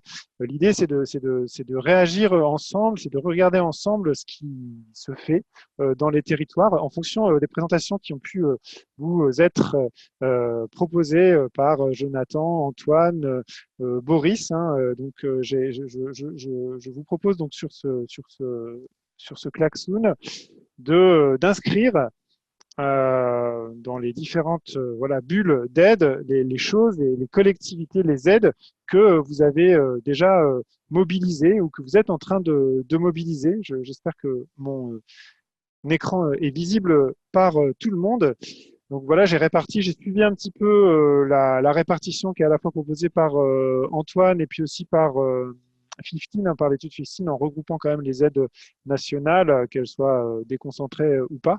Donc vous avez le premier groupe hein, d'aides donc de fonds nationaux donc que j'ai répartis comme ça. Donc ce que je vous propose, c'est si vous avez un fonds que vous avez déjà mobilisé et que vous êtes en train de mobiliser, eh bien c'est de mettre un petit post-it ici. Hein, donc voilà, vous appuyez sur la croix et vous partagez avec nous ce que vous avez financé ou ce que vous êtes en train de faire financer, donc avec votre nom, prénom, la collectivité et si possible le type de projet, schéma directeur, étude d'aménagement, service vélo, animation. Et puis peut-être qu'on reviendra vers vous pour vous faire partager qui peut être de différents types. On peut avoir la région sud qui nous présente ces dispositifs d'aide. Elle n'a malheureusement pas pu être présente, mais n'hésitez pas à partager avec nous aussi hein, sur ce que vous avez pu mobiliser comme aide, si possible en ayant la région concernée et là encore le type de projet. Et puis aussi les aides départementales, même formule. Et puis voilà, j'ai mis un onglet aide européenne, donc avec les 3 aides principales qu'on a repérées. Je vois que là, il y a ça. Ah non. Thomas, oui. Excuse-moi, je me permets. Oui. Je pense peut-être ne pas être la seule, mais ça a dû un petit peu laguer le son au début. Alors n'hésitez pas à dire en commentaire si vous avez bien compris les consignes ou s'il faut rapidement les réexpliquer si vous n'avez pas entendu. Est-ce que c'est... J'ai l'impression que le post-it s'anime, donc peut-être que les gens ont quand même compris l'essentiel de l'objet de l'exercice. Oui, alors c'est peut-être le fait de partager mon écran en même temps que de parler. Oui, effectivement, là, au niveau bande passante, je vais enlever peut-être je vais enlever ma vidéo. Ça a duré quelques secondes hein, pour le coup. D'accord. Je préfère préciser au cas où. Super. Je vois que les post-it commencent à venir. Hein. Je propose qu'on prenne un petit peu de temps. Hein. J'ai vu que la dernière fois dans dans le moment participatif de conclusion, on s'était un petit peu précipité. Du coup, on n'avait pas pu profiter de toute la richesse de vos sollicitations. Donc, si je vais dans les aides d'État, eh bien, on voit que voilà, vous êtes plusieurs à avoir profité du certificat d'économie d'énergie avec donc la communauté de Cœur de Chartreuse, bon, qui cite Avelo 2. Effectivement, il y a beaucoup d'Avelo 2 qui sont eh bien mentionnés. Donc, ça, on s'y attendait. Il y a aussi Mobi qui a été mobilisé par Artiser. On voit aussi que sur Tenmod, eh bien, il y a aussi eu des sollicitations avec la communauté de communes Blair-Val de Cher, donc avec des expérimentations de mobilité partagée. On a aussi donc Jade, donc de Trois Champagne Métropole, qui donc dans le cadre de la DSIL a pu faire contribuer la DSIL au développement d'un service de vélo en libre service. Donc du côté des aides d'État, il y a pas mal de choses. Sur les aides régionales, ça commence, donc avec eh bien là, le financement, donc, de ce que je comprends, d'un schéma directeur cyclable, je vois SDC, donc, qui est noté qui est mentionné par Pays de la Barre, donc, qui est venu peut-être en plus peut-être du dispositif Avelo 2, pour augmenter eh bien, la taille du financement du schéma directeur des aménagements cyclables. Et puis également la région Auvergne-Rhône-Alpes, qui donc semble avoir financé pour la communauté de communes du Val d'Eyrieux donc un service vélo et en projet une convention de coopération en matière de mobilité, peut-être en lien avec la compétence mobilité. Voilà, ça se remplit. N'hésitez pas, moi je sais pas, là je suis sur les aides départementales. On pourrait peut-être, je ne sais pas, demander par exemple, eh bien, je ne sais pas, à Julie si elle souhaite détailler ce qui a été rendu possible pour la communauté de communes Tarn-Agout, en termes d'aide au groupement de communes pour le schéma directeur vélo. Julie, si vous souhaitez prendre la parole et témoigner de ce que vous avez pu mettre en œuvre pour le schéma directeur cyclable en complément de la subvention à Vélo 2.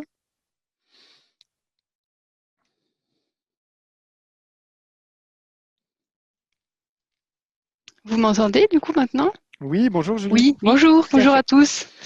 Eh bien, effectivement, donc nous, on n'a pas encore lancé l'élaboration de notre schéma directeur vélo, mais du coup, le département a édité dernièrement un guide des aides aux communes et aux groupements de communes, avec un supplément 2022 où il y a spécifiquement fléché en fait des aides à l'aménagement cyclable et aux équipements.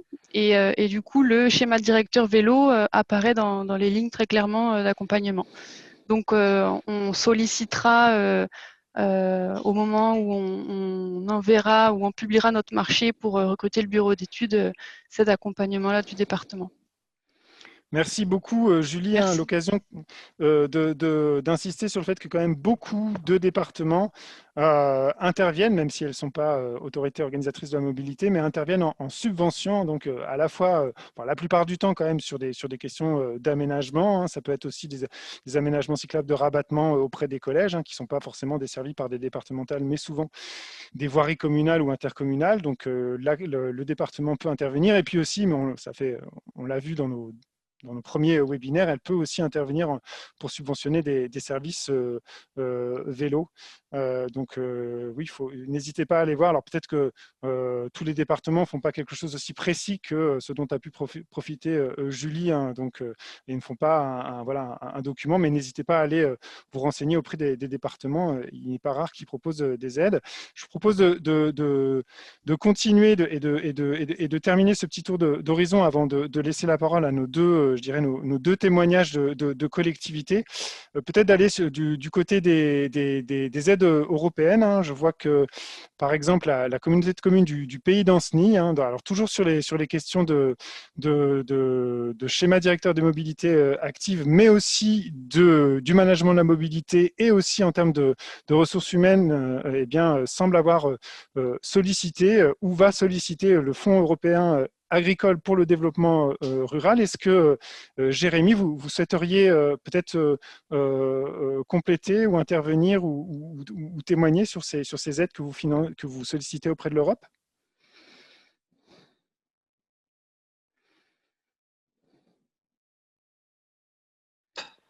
Alors, bonjour. Bonjour Jérémy, on vous entend très bien. Vous pouvez allumer votre caméra aussi, si vous voulez. Ça ira. Par contre, je pense pas avoir beaucoup de choses à compléter sur ce qu'elle a inscrit, parce que c'est pas moi qui a suivi le dossier, je suis arrivé juste après. D'accord. Donc, d'accord, très bien. C'est bien déjà de le savoir. Déjà, on peut peut-être vous poser la question sur est-ce que c'est quelque chose qui est en train d'être mis en œuvre? Donc, la subvention a été décidée. Ouais, elle a été décidée, elle a été validée. D'accord, très bien. Et elle se complète du coup avec la subvention à Vélo 2 du coup. D'accord, très bien. Et ben, parce qu'on essaie les mêmes axes sur lesquels on avait fait une demande. Ok. C'est vrai que les subventions européennes ont parfois la réputation d'être compliquées à mobiliser avec des dossiers parfois très, très, très épais. Ben, on a au moins la preuve que c'est au moins possible. Après, on a eu l'avantage aussi, je pense, d'avoir une collègue qui est axée sur la relation justement avec ce fonds. Très bien. Donc, ressources humaines qui ont permis peut-être de gagner un peu de temps aussi. Très bien. Eh bien, merci beaucoup. De rien. Je propose de terminer quand même encore quelques minutes avec la dernière bulle que j'avais précisée, hein, qui était sur autre, hein, donc autre type de financement, même si du coup on retrouve des collectivités qu'on a déjà citées, peut-être. Peut-être Marie-Pierre Guichard de du coup CCMDL, acronyme que je ne peux pas développer, mais qui semble avoir répondu à une AMI Avenir Montagne Mobilité, donc voilà, qui concerne là pour le coup la location longue durée de vélos à assistance électrique. Est-ce que Marie-Pierre, vous souhaitez témoigner sur cette aide que vous avez sollicitée? Oui, bonjour à tous. Bon, je ne vais pas aller bien loin. Pour l'instant, on a sollicité, hein, c'est déposé. On n'a pas encore, on ne sait pas encore si on va être retenu ou pas. Mais effectivement, c'était une opportunité donc sur les montagnes, en fait, les massifs montagnes, donc Pyrénées, Massif central. Donc nous, on est plutôt CCMDL, c'est Communauté de communes des Monts du Lyonnais, donc côté Massif central. Voilà, donc on a répondu récemment, hein, c'était jusqu'au 28 mai, le dernier appel. Je ne sais pas s'il y en aura d'autres plus tard. Et c'est pour l'instant en échange, discussion, et on saura en octobre normalement si on est lauréat ou pas. Ça nous permettrait de compléter effectivement un vélo 2 sur un service de location longue durée vélo. Très bien, merci. Un petit commentaire peut-être sur le dossier, si vous l'avez suivi. Est-ce que vous encouragez d'autres collectivités à le faire? Est-ce que c'est simple à remplir? C'est en plusieurs étapes. Alors, la première étape, on va dire, est relativement simple à remplir. C'est un peu pré-projet. Après, il y a un échange avec l'Adréal et France Mobilité régionale pour compléter le projet. Donc là, on est plutôt dans cette deuxième étape de notre côté. Après, moi, je suis accompagnée avec un de mes collègues, en fait, qui est plus sur la partie financement. Moi, je suis responsable du service mobilité. Voilà. Donc, pour l'instant, ce n'est pas trop compliqué, mais bon, on va voir un peu ce qu'on nous demande par la suite pour compléter le dossier. Eh bien, merci beaucoup, Madame Guichard, pour ce dernier, on va dire, retour d'expérience impromptu. Je vous propose de poursuivre donc avec nos deux derniers intervenants, hein, qui sont des retours d'acteurs sur le financement d'Action Vélo. Et je vous propose du coup de rester en région Auvergne-Rhône-Alpes et d'aller donc du côté du syndicat mixte de l'Avant-Pays savoyard et d'écouter Christophe Morel qui va nous parler des financements vélo sur son territoire. Oui, merci Thomas et bonjour à tous. Donc, je suis donc chargé de mission au syndicat mixte de l'Avant-Pays savoyard. Donc, comme son nom l'indique, se trouve sur le département de la Savoie. Donc, je vais partager ma présentation. Hop. Alors. Voilà, alors déjà peut-être quelques éléments de contexte pour présenter ce territoire. Hein. Donc, nous, notre syndicat mixte, il gère une structure d'accompagnement d'ingénierie territoriale à l'échelle de 3 comités de communes du département, donc qui comprend 34 communes et 25 000 habitants. Donc on est vraiment un territoire rural puisqu'on a un réseau de petits bourgs dont les plus gros font entre 2 000 et 3 000 habitants. On est étroitement lié aux agglomérations de Chambéry et d'Aix-les-Bains par rapport au flux pendulaire domicile-travail, notamment par l'autoroute que vous voyez en rouge là sur la carte. Et on est séparé de ce bassin-là par une barrière montagneuse naturelle donc qui impose des problématiques de déplacement, avec beaucoup de déplacements qui se réalisent en voiture, soit par l'autoroute, soit par le tunnel du Chat au nord. On a également sur notre territoire le lac d'Aiguebelette, qui est un peu le centre de l'activité touristique sur notre territoire, activité touristique estivale. Et donc sur cet espace-là, on a également un double enjeu de mobilité touristique et du quotidien. Et donc, en résumé, en fait, on est sur vraiment des petites communautés de communes hein, avec des moyens limités aussi, tant en ingénierie qu'en financement. Voilà, ce qui ne nous a pas empêché de commencer à travailler, à mobiliser des financements sur la mobilité à vélo. Alors, on n'est pas autorité organisatrice de la mobilité. Hein. Nos collectivités, nos 3 comités de communes ont laissé cette compétence à la région. Par contre, et j'invite les territoires à bien regarder les conventions, parce que nous, nos 3 Comcom ont conventionné avec la région. Et au sein de ces conventions, il y a un volet important sur la mobilité active. Par exemple, chez nous, sur les aménagements cyclables, en 2022, on a une dotation de 100 000 € par comité de communes qui est mobilisable, à condition de déposer un dossier au 1er septembre. On a également une prise en charge intégrale pour le déploiement de stationnement, hein, d'arceaux et de points d'arrêt au niveau des lignes de transport scolaire ou des lignes de cars régulières qui sont gérées par la région. Un financement à 80% des stationnements sécurisés pour les vélos. Et puis, il y a également, dans ces conventions avec la région, la possibilité de mobiliser 50% d'aide pour l'acquisition de flottes de vélos plafonnées à 50 000 €. Et c'est des conventions qu'on va être, nous, et c'est valable pour beaucoup de collectivités, devoir renégocier prochainement dans le cadre de la révision des contrats de plan État-région, donc à anticiper pour les années à venir. Alors, le premier dispositif qu'on a pu nous mobiliser, nous, sur le territoire pour la mobilité quotidienne à vélo, ça a été le dispositif territoire à énergie positive pour la croissance verte, alors qui n'est plus actif, mais c'était déjà un système avec des certificats d'économie d'énergie. Donc, on a mobilisé ces financements sur la période 2017-2019, ce qui nous a permis de financer, vous avez en photo, hein, des tronçons de voies vertes en proximité du lac d'Aiguebelette et des premiers déploiements de stationnement vélo, d'arceaux, de box à vélo. Et puis également l'achat de vélos de service au niveau de la communauté de communes du lac d'Aiguebelette et qui servent d'ailleurs aujourd'hui pour la surveillance estivale par les services de gardiennage et de police autour du lac.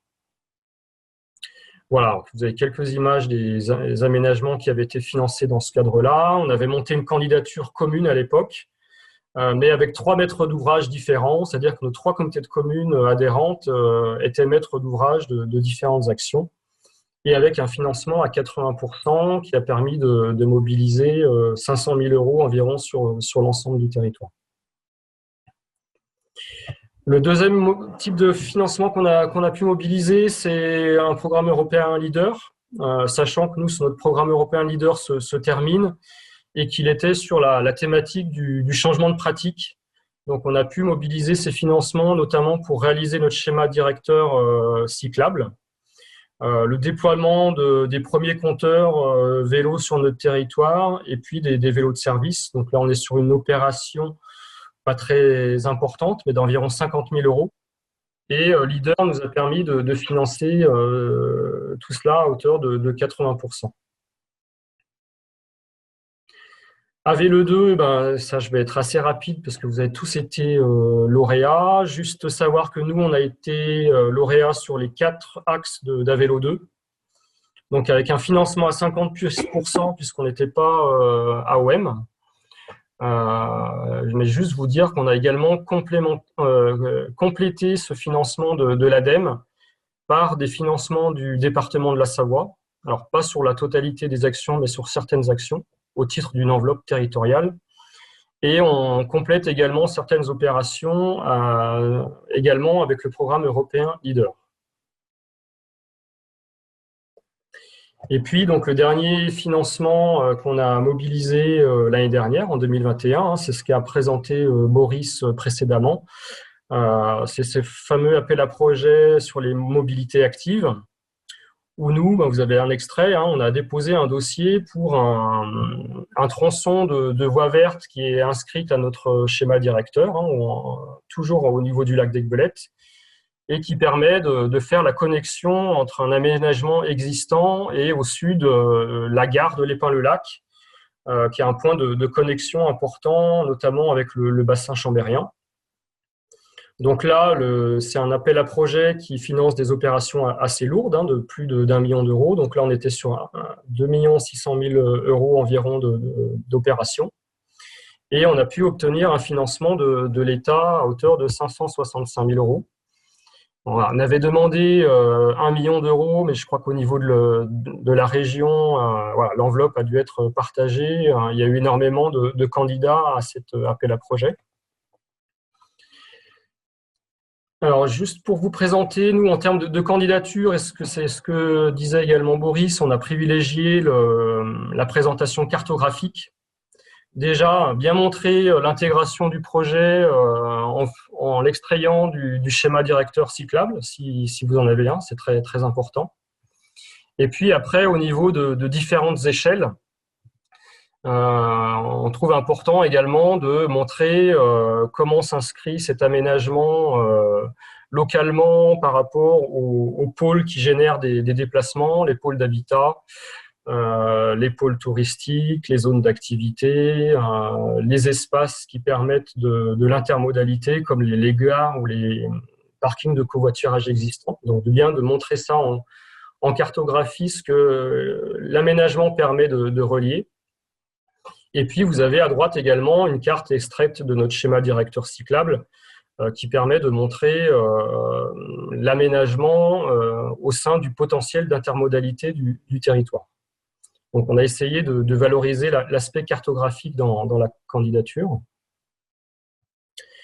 Là, ça a déjà été dit précédemment, bien mettre en avant des profils en travers avec l'existant et puis ce qui est projeté en termes d'aménagement, bien intégrer des plans et répondre effectivement aux préconisations qui sont réalisées par le CEREMA, puisque c'est l'une des conditions d'obtention de ces financements. Alors, sur les difficultés à lever pour lever les financements sur les territoires, l'une des premières choses, c'est de mobiliser les partenaires. Ça a été dit un petit peu, de mettre dans la boucle les communes qui sont concernées, les associations d'usagers, et puis bien sûr les collectivités qui vont devoir mettre la main à la poche localement.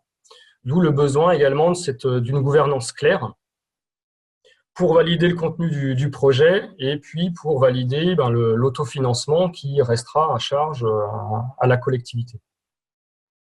Alors, le niveau de détail demandé par les appels à projets est très différent, mais dans le cadre du plan de mobilité active, on a bien vu qu'il fallait un contenu déjà très détaillé, avec des chiffrages précis, et donc qui nécessite souvent des études préalables qu'il faut anticiper.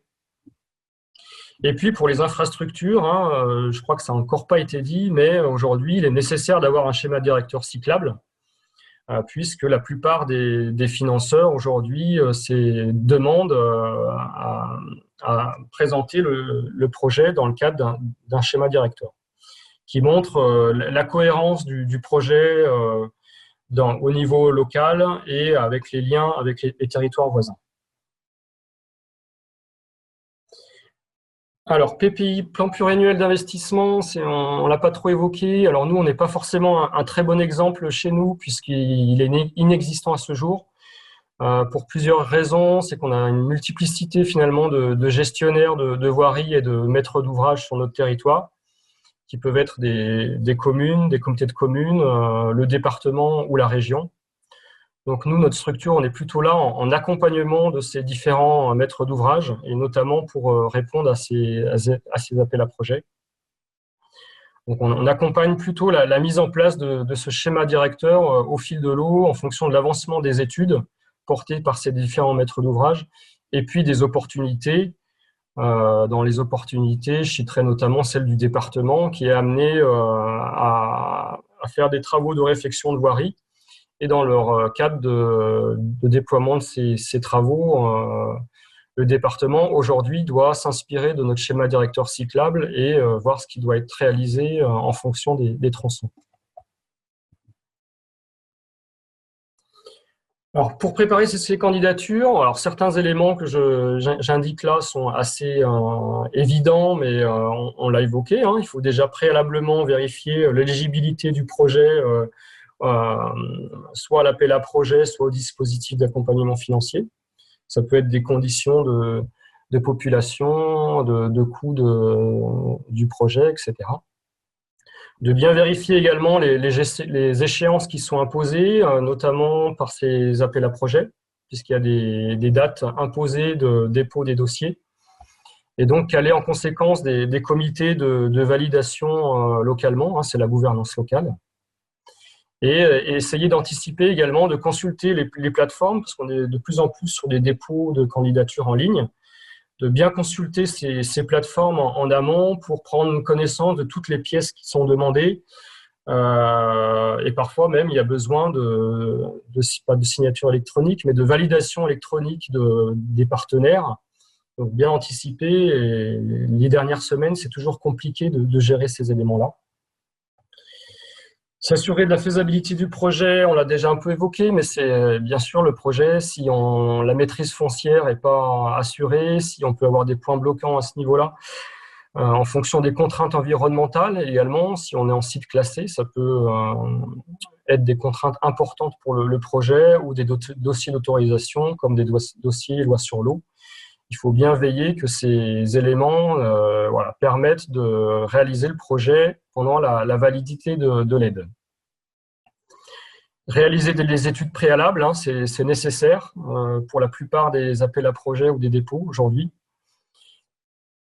Et puis s'appuyer, hein, c'est ce que j'ai présenté préalablement, il faudrait bien appuyer ces candidatures sur le schéma directeur local qui est finalement la feuille de route du territoire et montrer comment le projet il s'intègre bien dans ce schéma et il accompagne la mise en place de ce schéma.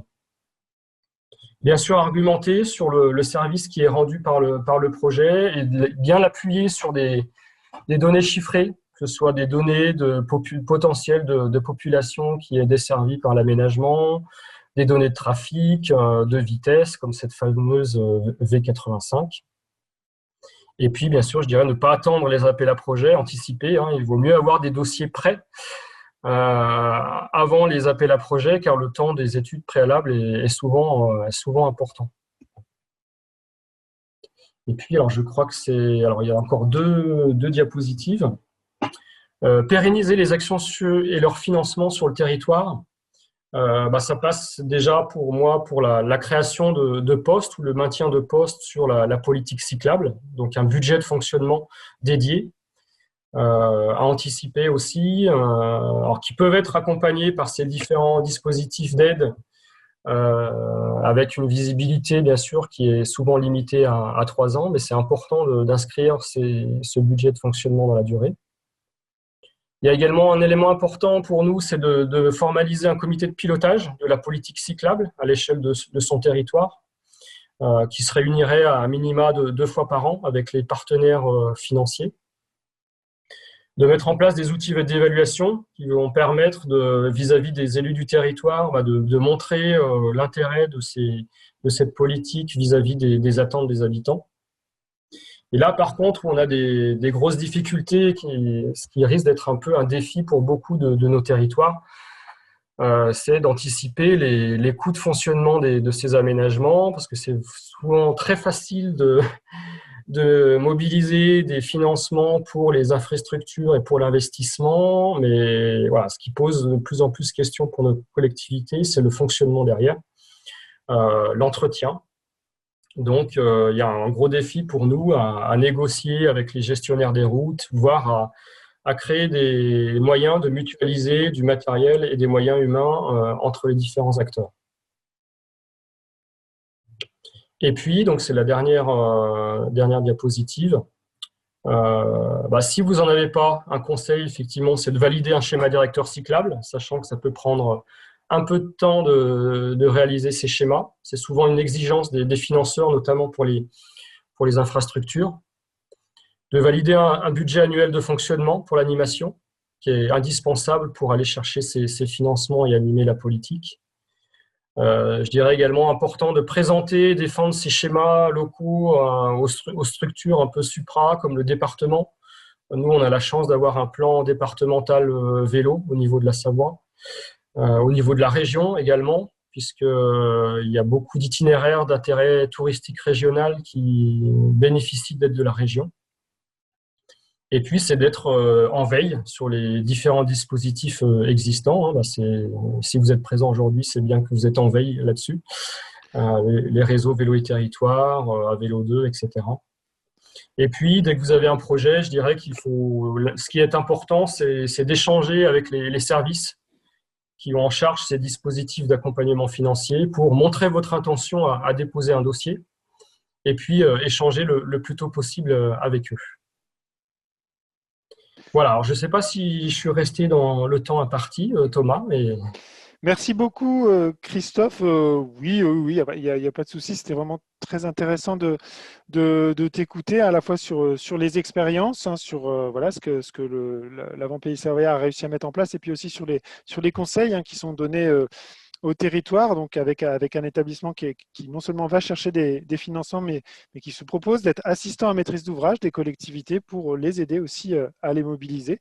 Donc, merci pour ça. Il n'y a pas encore de questions dans le chat, mais ça va peut-être venir, et pour peut-être les faire venir, je vous propose d'accueillir notre dernier intervenant, Étienne Charles, de la communauté de communes de Serponçon, avec lequel on vous propose d'échanger également sur l'expérience de cette communauté de communes en matière de financement. Bonjour Étienne. Bonjour. Si ça passe mal, j'enlèverai la caméra. Pour l'instant, ça va très bien. Ça a l'air d'aller très bien, oui. Okay. Étienne, je propose de te donner la parole pour faire part. Comme on avait décidé, j'ai pas de présentation visuelle, donc je vais un peu dérouler comme ça ce qu'on a réalisé sur le territoire. Moi, je suis technicien activité pleine nature et mobilité douce sur la communauté de communes de Serponçon. C'est une communauté de communes de 17 communes. C'est pas une grosse comcom, quoi, dans les Hautes-Alpes, autour du lac de Serponçon. Donc depuis 2017, nous on a mis en place 8 projets d'investissement sur le vélo, qu'il soit utilitaire ou que ce soit du vélo de loisir. On a commencé par la mise en œuvre du schéma cyclable sur des fonds européens en 2017. Après, on a commencé la mise en œuvre de schéma cyclable avec la construction de passerelles et d'aménagements cyclables avec des fonds DETR de l'État et des fonds des îles de l'État, dotation, soutien, investissement local. Ensuite, on a continué à partir de 2019 sur plutôt du loisir avec l'aménagement de circuits VTT. Là, on était sur des fonds européens POIA, c'est Programme interrégional du massif des Alpes et des fonds du département des Hautes-Alpes. On a continué les aménagements cyclables avec des fonds européens toujours, Alcotra, c'est Alpes Latine Coopération Transfrontalière. Par contre, là, c'était intéressant parce que ça nous a pris 100% des aménagements, ce qui est assez rare dans les travaux, quoi. On a continué toujours ces aménagements cyclables, cette fois-ci avec l'appel à projet continué cyclable sur le fonds mobilité active et avec prix à 40%, et le reste c'était du départemental à 15%. Toujours sur les aménagements cyclables, on a un autre programme qui est en cours avec des fonds régionaux sur du CRET, contrat région équilibre territorial, et l'appel à projet de l'Europe, React EU. Ensuite, on a fait une révision cette année de notre schéma directeur cyclable afin qu'il colle un peu plus à la réalité. Donc sur des fonds État cette fois-ci, des fonds de l'ADEME. Et enfin, sur les programmes Région Espace Valléen et Avenir Montagne Investissement, on est en train de créer des parcours cyclo et des parcours gravel. Donc voilà, en fait, on a balayé quand même pas mal de financeurs sur ces 8 programmes qui sont européens, État, département, région. Eh bien oui, oui Étienne, alors donc voilà, fonds européens, DETR, DECI, fonds départementaux, fonds mobilité cyclable, fonds contrat région équilibre territorial, certificat d'économie d'énergie. On aura presque envie de vous poser la question, quels sont les fonds que vous n'avez pas mobilisés? Programme transfrontalier aussi. Oui, programme Interreg, transfrontalier. En fait, on essaye vraiment de taper à toutes les portes parce que en fait, tout le monde sait que c'est pas évident de se faire financer les programmes, et vu qu'il faut toujours un cofinanceur, si on cherche pas en fait plusieurs cofinanceurs en même temps, les projets ne peuvent pas aboutir. Très bien, bah, du coup, voilà une collectivité qui a développé une expertise certaine en la matière, et donc du coup, on a bien envie de profiter de ces conseils. Quel conseil vous auriez à partager aux collectivités qui voudraient, voilà, qui auraient encore peu de démarches en ce sens pour qu'elles aient des chances d'aboutir? Il faut justement faire de la recherche de financement conjointement. Il faut bien préparer ces dossiers, surtout au niveau visuel, et que ça soit assez compréhensible du premier abord, quoi. Qu'est-ce que j'avais noté, et surtout y avoir un schéma directeur cyclable à l'origine pour pouvoir commencer avec cohérence l'ensemble des aménagements, quoi. Oui, on retrouve cette question du schéma directeur cyclable. Alors, pour le coup, c'est quelque chose qu'Avelo 2 accompagne fortement, puisque effectivement, ça fait partie des conditions pour avoir axe 2, 3, 4, je ne sais plus, Mathilde pourra compléter. Il faut avoir déjà un schéma directeur cyclable. Oui. Pas pour l'axe 4, effectivement, mais oui. C'est vrai que, disons que le schéma directeur cyclable est quand même vraiment une pierre angulaire de toute politique cyclable. Donc, c'est vrai que c'était un prérequis important, notamment à l'échelle d'un EPCI. Surtout qu'au niveau des difficultés, le temps de déparution entre les appels à projets, les délais de retour pour savoir si les dossiers sont retenus, c'est pas toujours évident. Et après, surtout, faire coïncider les calendriers de chaque financeur, que ce soit au niveau temporel et au niveau financier. Là, la vraie difficulté, elle est là aussi, quoi. Une question peut-être de Cécile qui demande si vous aviez réalisé des pré-études pour avoir une vue d'ensemble sur les projets avant d'aller chercher des subventions, ou c'est quelque chose qui s'est fait au fil de l'eau, au gré des opportunités? Non, on le fait au gré des opportunités. En fait, comme on est une petite collectivité avec donc du coup la part d'autofinancement sur les projets est à chaque fois pas forcément énorme, on avance par tranche de travaux. Parce qu'on n'a pas le choix. Donc, en fonction aussi du plan du PPI, on essaye de ce qui a été validé au budget annuel, on essaye d'avancer en fonction de ça, quoi. Très bien, merci. Du coup, je suis en train de remonter le chat là, puis je voudrais une question qui rebondit un petit peu sur la question de Julien Vieille du Pays Lunévillois, sans parler forcément d'ordre à privilégier pour les demandes d'aide, mais est-ce que dans tout ce que vous avez pu monter comme dossier, est-ce qu'il y a des dossiers qui vous ont semblé plus simples que d'autres? Et voilà, s'il y avait à choisir, vous iriez plutôt sur celui-là que sur un autre, où il n'y a pas de hiérarchisation possible?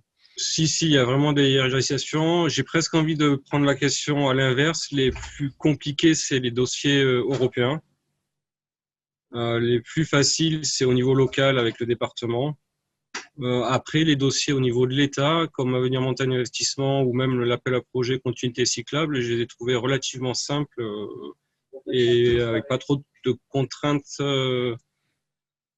Voilà. Par rapport à l'Europe, c'est quand même plus facile à gérer, quoi. Très bien. Et puis peut-être aussi continuer avec la question qui a été abordée également par Christophe, hein, donc de l'avant-pays savoyard, la question de la pérennisation des actions, hein, effectivement, d'être subventionné en one-shot sur une action, eh bien, ça pose la question de comment on suit derrière. Alors, pour la question des aménagements, c'est bien sûr la question de leur entretien, de leur maintenance. Pour la question d'un chargé de mission de vélo, c'est de continuer à ce que le poste puisse être financé. Est-ce que c'est des questions aussi qui se posent dans vos projets? Pas tellement. Pas tellement. Pour les aménagements cyclables, vu qu'on fait par petites tranches, on n'a pas encore beaucoup de linéaires. Donc, jusqu'à présent, c'est ou la communauté de communes ou les communes qui s'occupent de l'entretien. Pour l'embauche d'un chargé de mission dédié au vélo, ça serait une bonne chose un jour, parce que moi, je suis un peu à mi-temps en fait sur ces missions. Et en fait, ça équivaudrait à un poste à plein temps. Très bien. Eh bien, merci beaucoup. Je ne sais pas s'il y a des questions qui se posent dans le chat. C'est le moment de les poser à Étienne. Je file dans le chat pour voir. Je redescends. Il n'y a pas de questions particulières. Je ne sais pas si vous vouliez, peut-être pour conclure, Étienne, ajouter une dernière. Non, juste qu'il faut avoir de l'endurance et un peu de chance aussi pour mener à bien tous ces projets, quoi. Très bien. Merci beaucoup. Merci beaucoup, Étienne, pour ce témoignage. De Serponçon. On va bientôt arriver à la conclusion de notre webinaire, hein.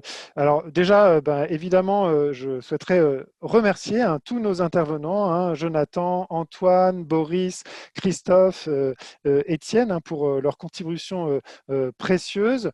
Je voudrais vous dire aussi sur les webinaires qu'il y a effectivement une pause estivale en juillet et août, et donc on se donne rendez-vous en septembre, plus précisément le 6 septembre, avec un webinaire consacré au stationnement vélo, sachant que donc 2 semaines plus tard, ce sera toujours un mardi après-midi, on aura un webinaire qui sera consacré cette fois-ci à la mobilité cyclable dans les collèges et les lycées, en lien avec une grande étude que l'ADEME est en train de finaliser, hein, sur la mobilité vélo et collège, avec à la fois des retours d'expérience et puis des recommandations auprès des collectivités.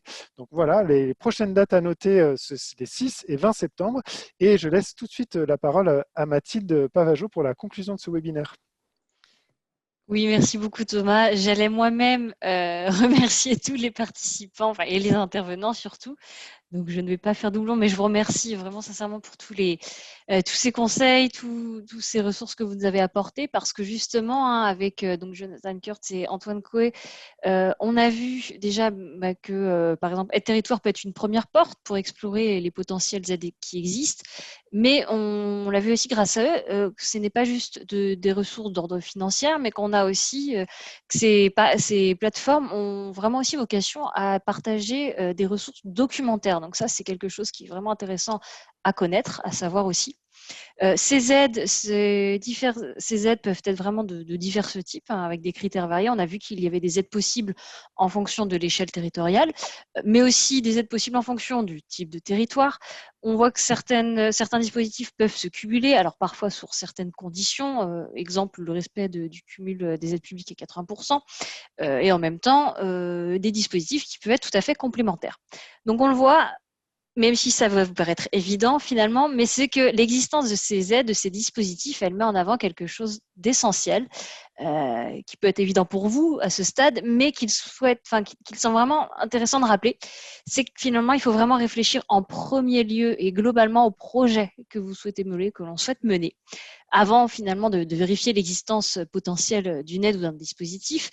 Et finalement, pas l'inverse, à ne pas rogner son projet pour qu'il rentre dans le cadre d'une aide visée. Ce qui est différent, bien sûr, d'adapter sa candidature en fonction des critères d'éligibilité.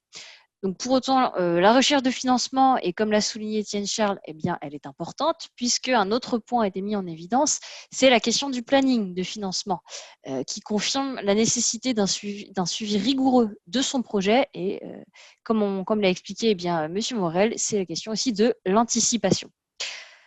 Un côté plus terre à terre, c'est que derrière une demande d'aide, on a aussi une analyse humaine. Donc, en espérant que tous ces conseils, eh bien, vous seront utiles lorsque vous allez déposer des dossiers, peut-être prochainement dans les mois, dans les années à venir, pour faciliter sans doute le travail de lecture des instructeurs. Dans tous les cas, et Thomas l'a dit, il y a une petite pause avec les webinaires. On a eu la chance de pouvoir en réaliser 11 et j'espère que vous avez été satisfaits des thématiques qui vous ont été présentées.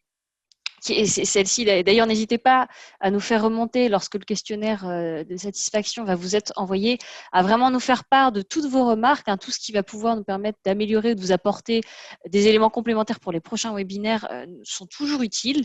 Donc, pendant cet été, ça sera l'occasion de se reposer un petit peu avec ces fameux mardis, ces webinaires à vélo 2, pas tous les mardis, mais c'est souvent le mardi.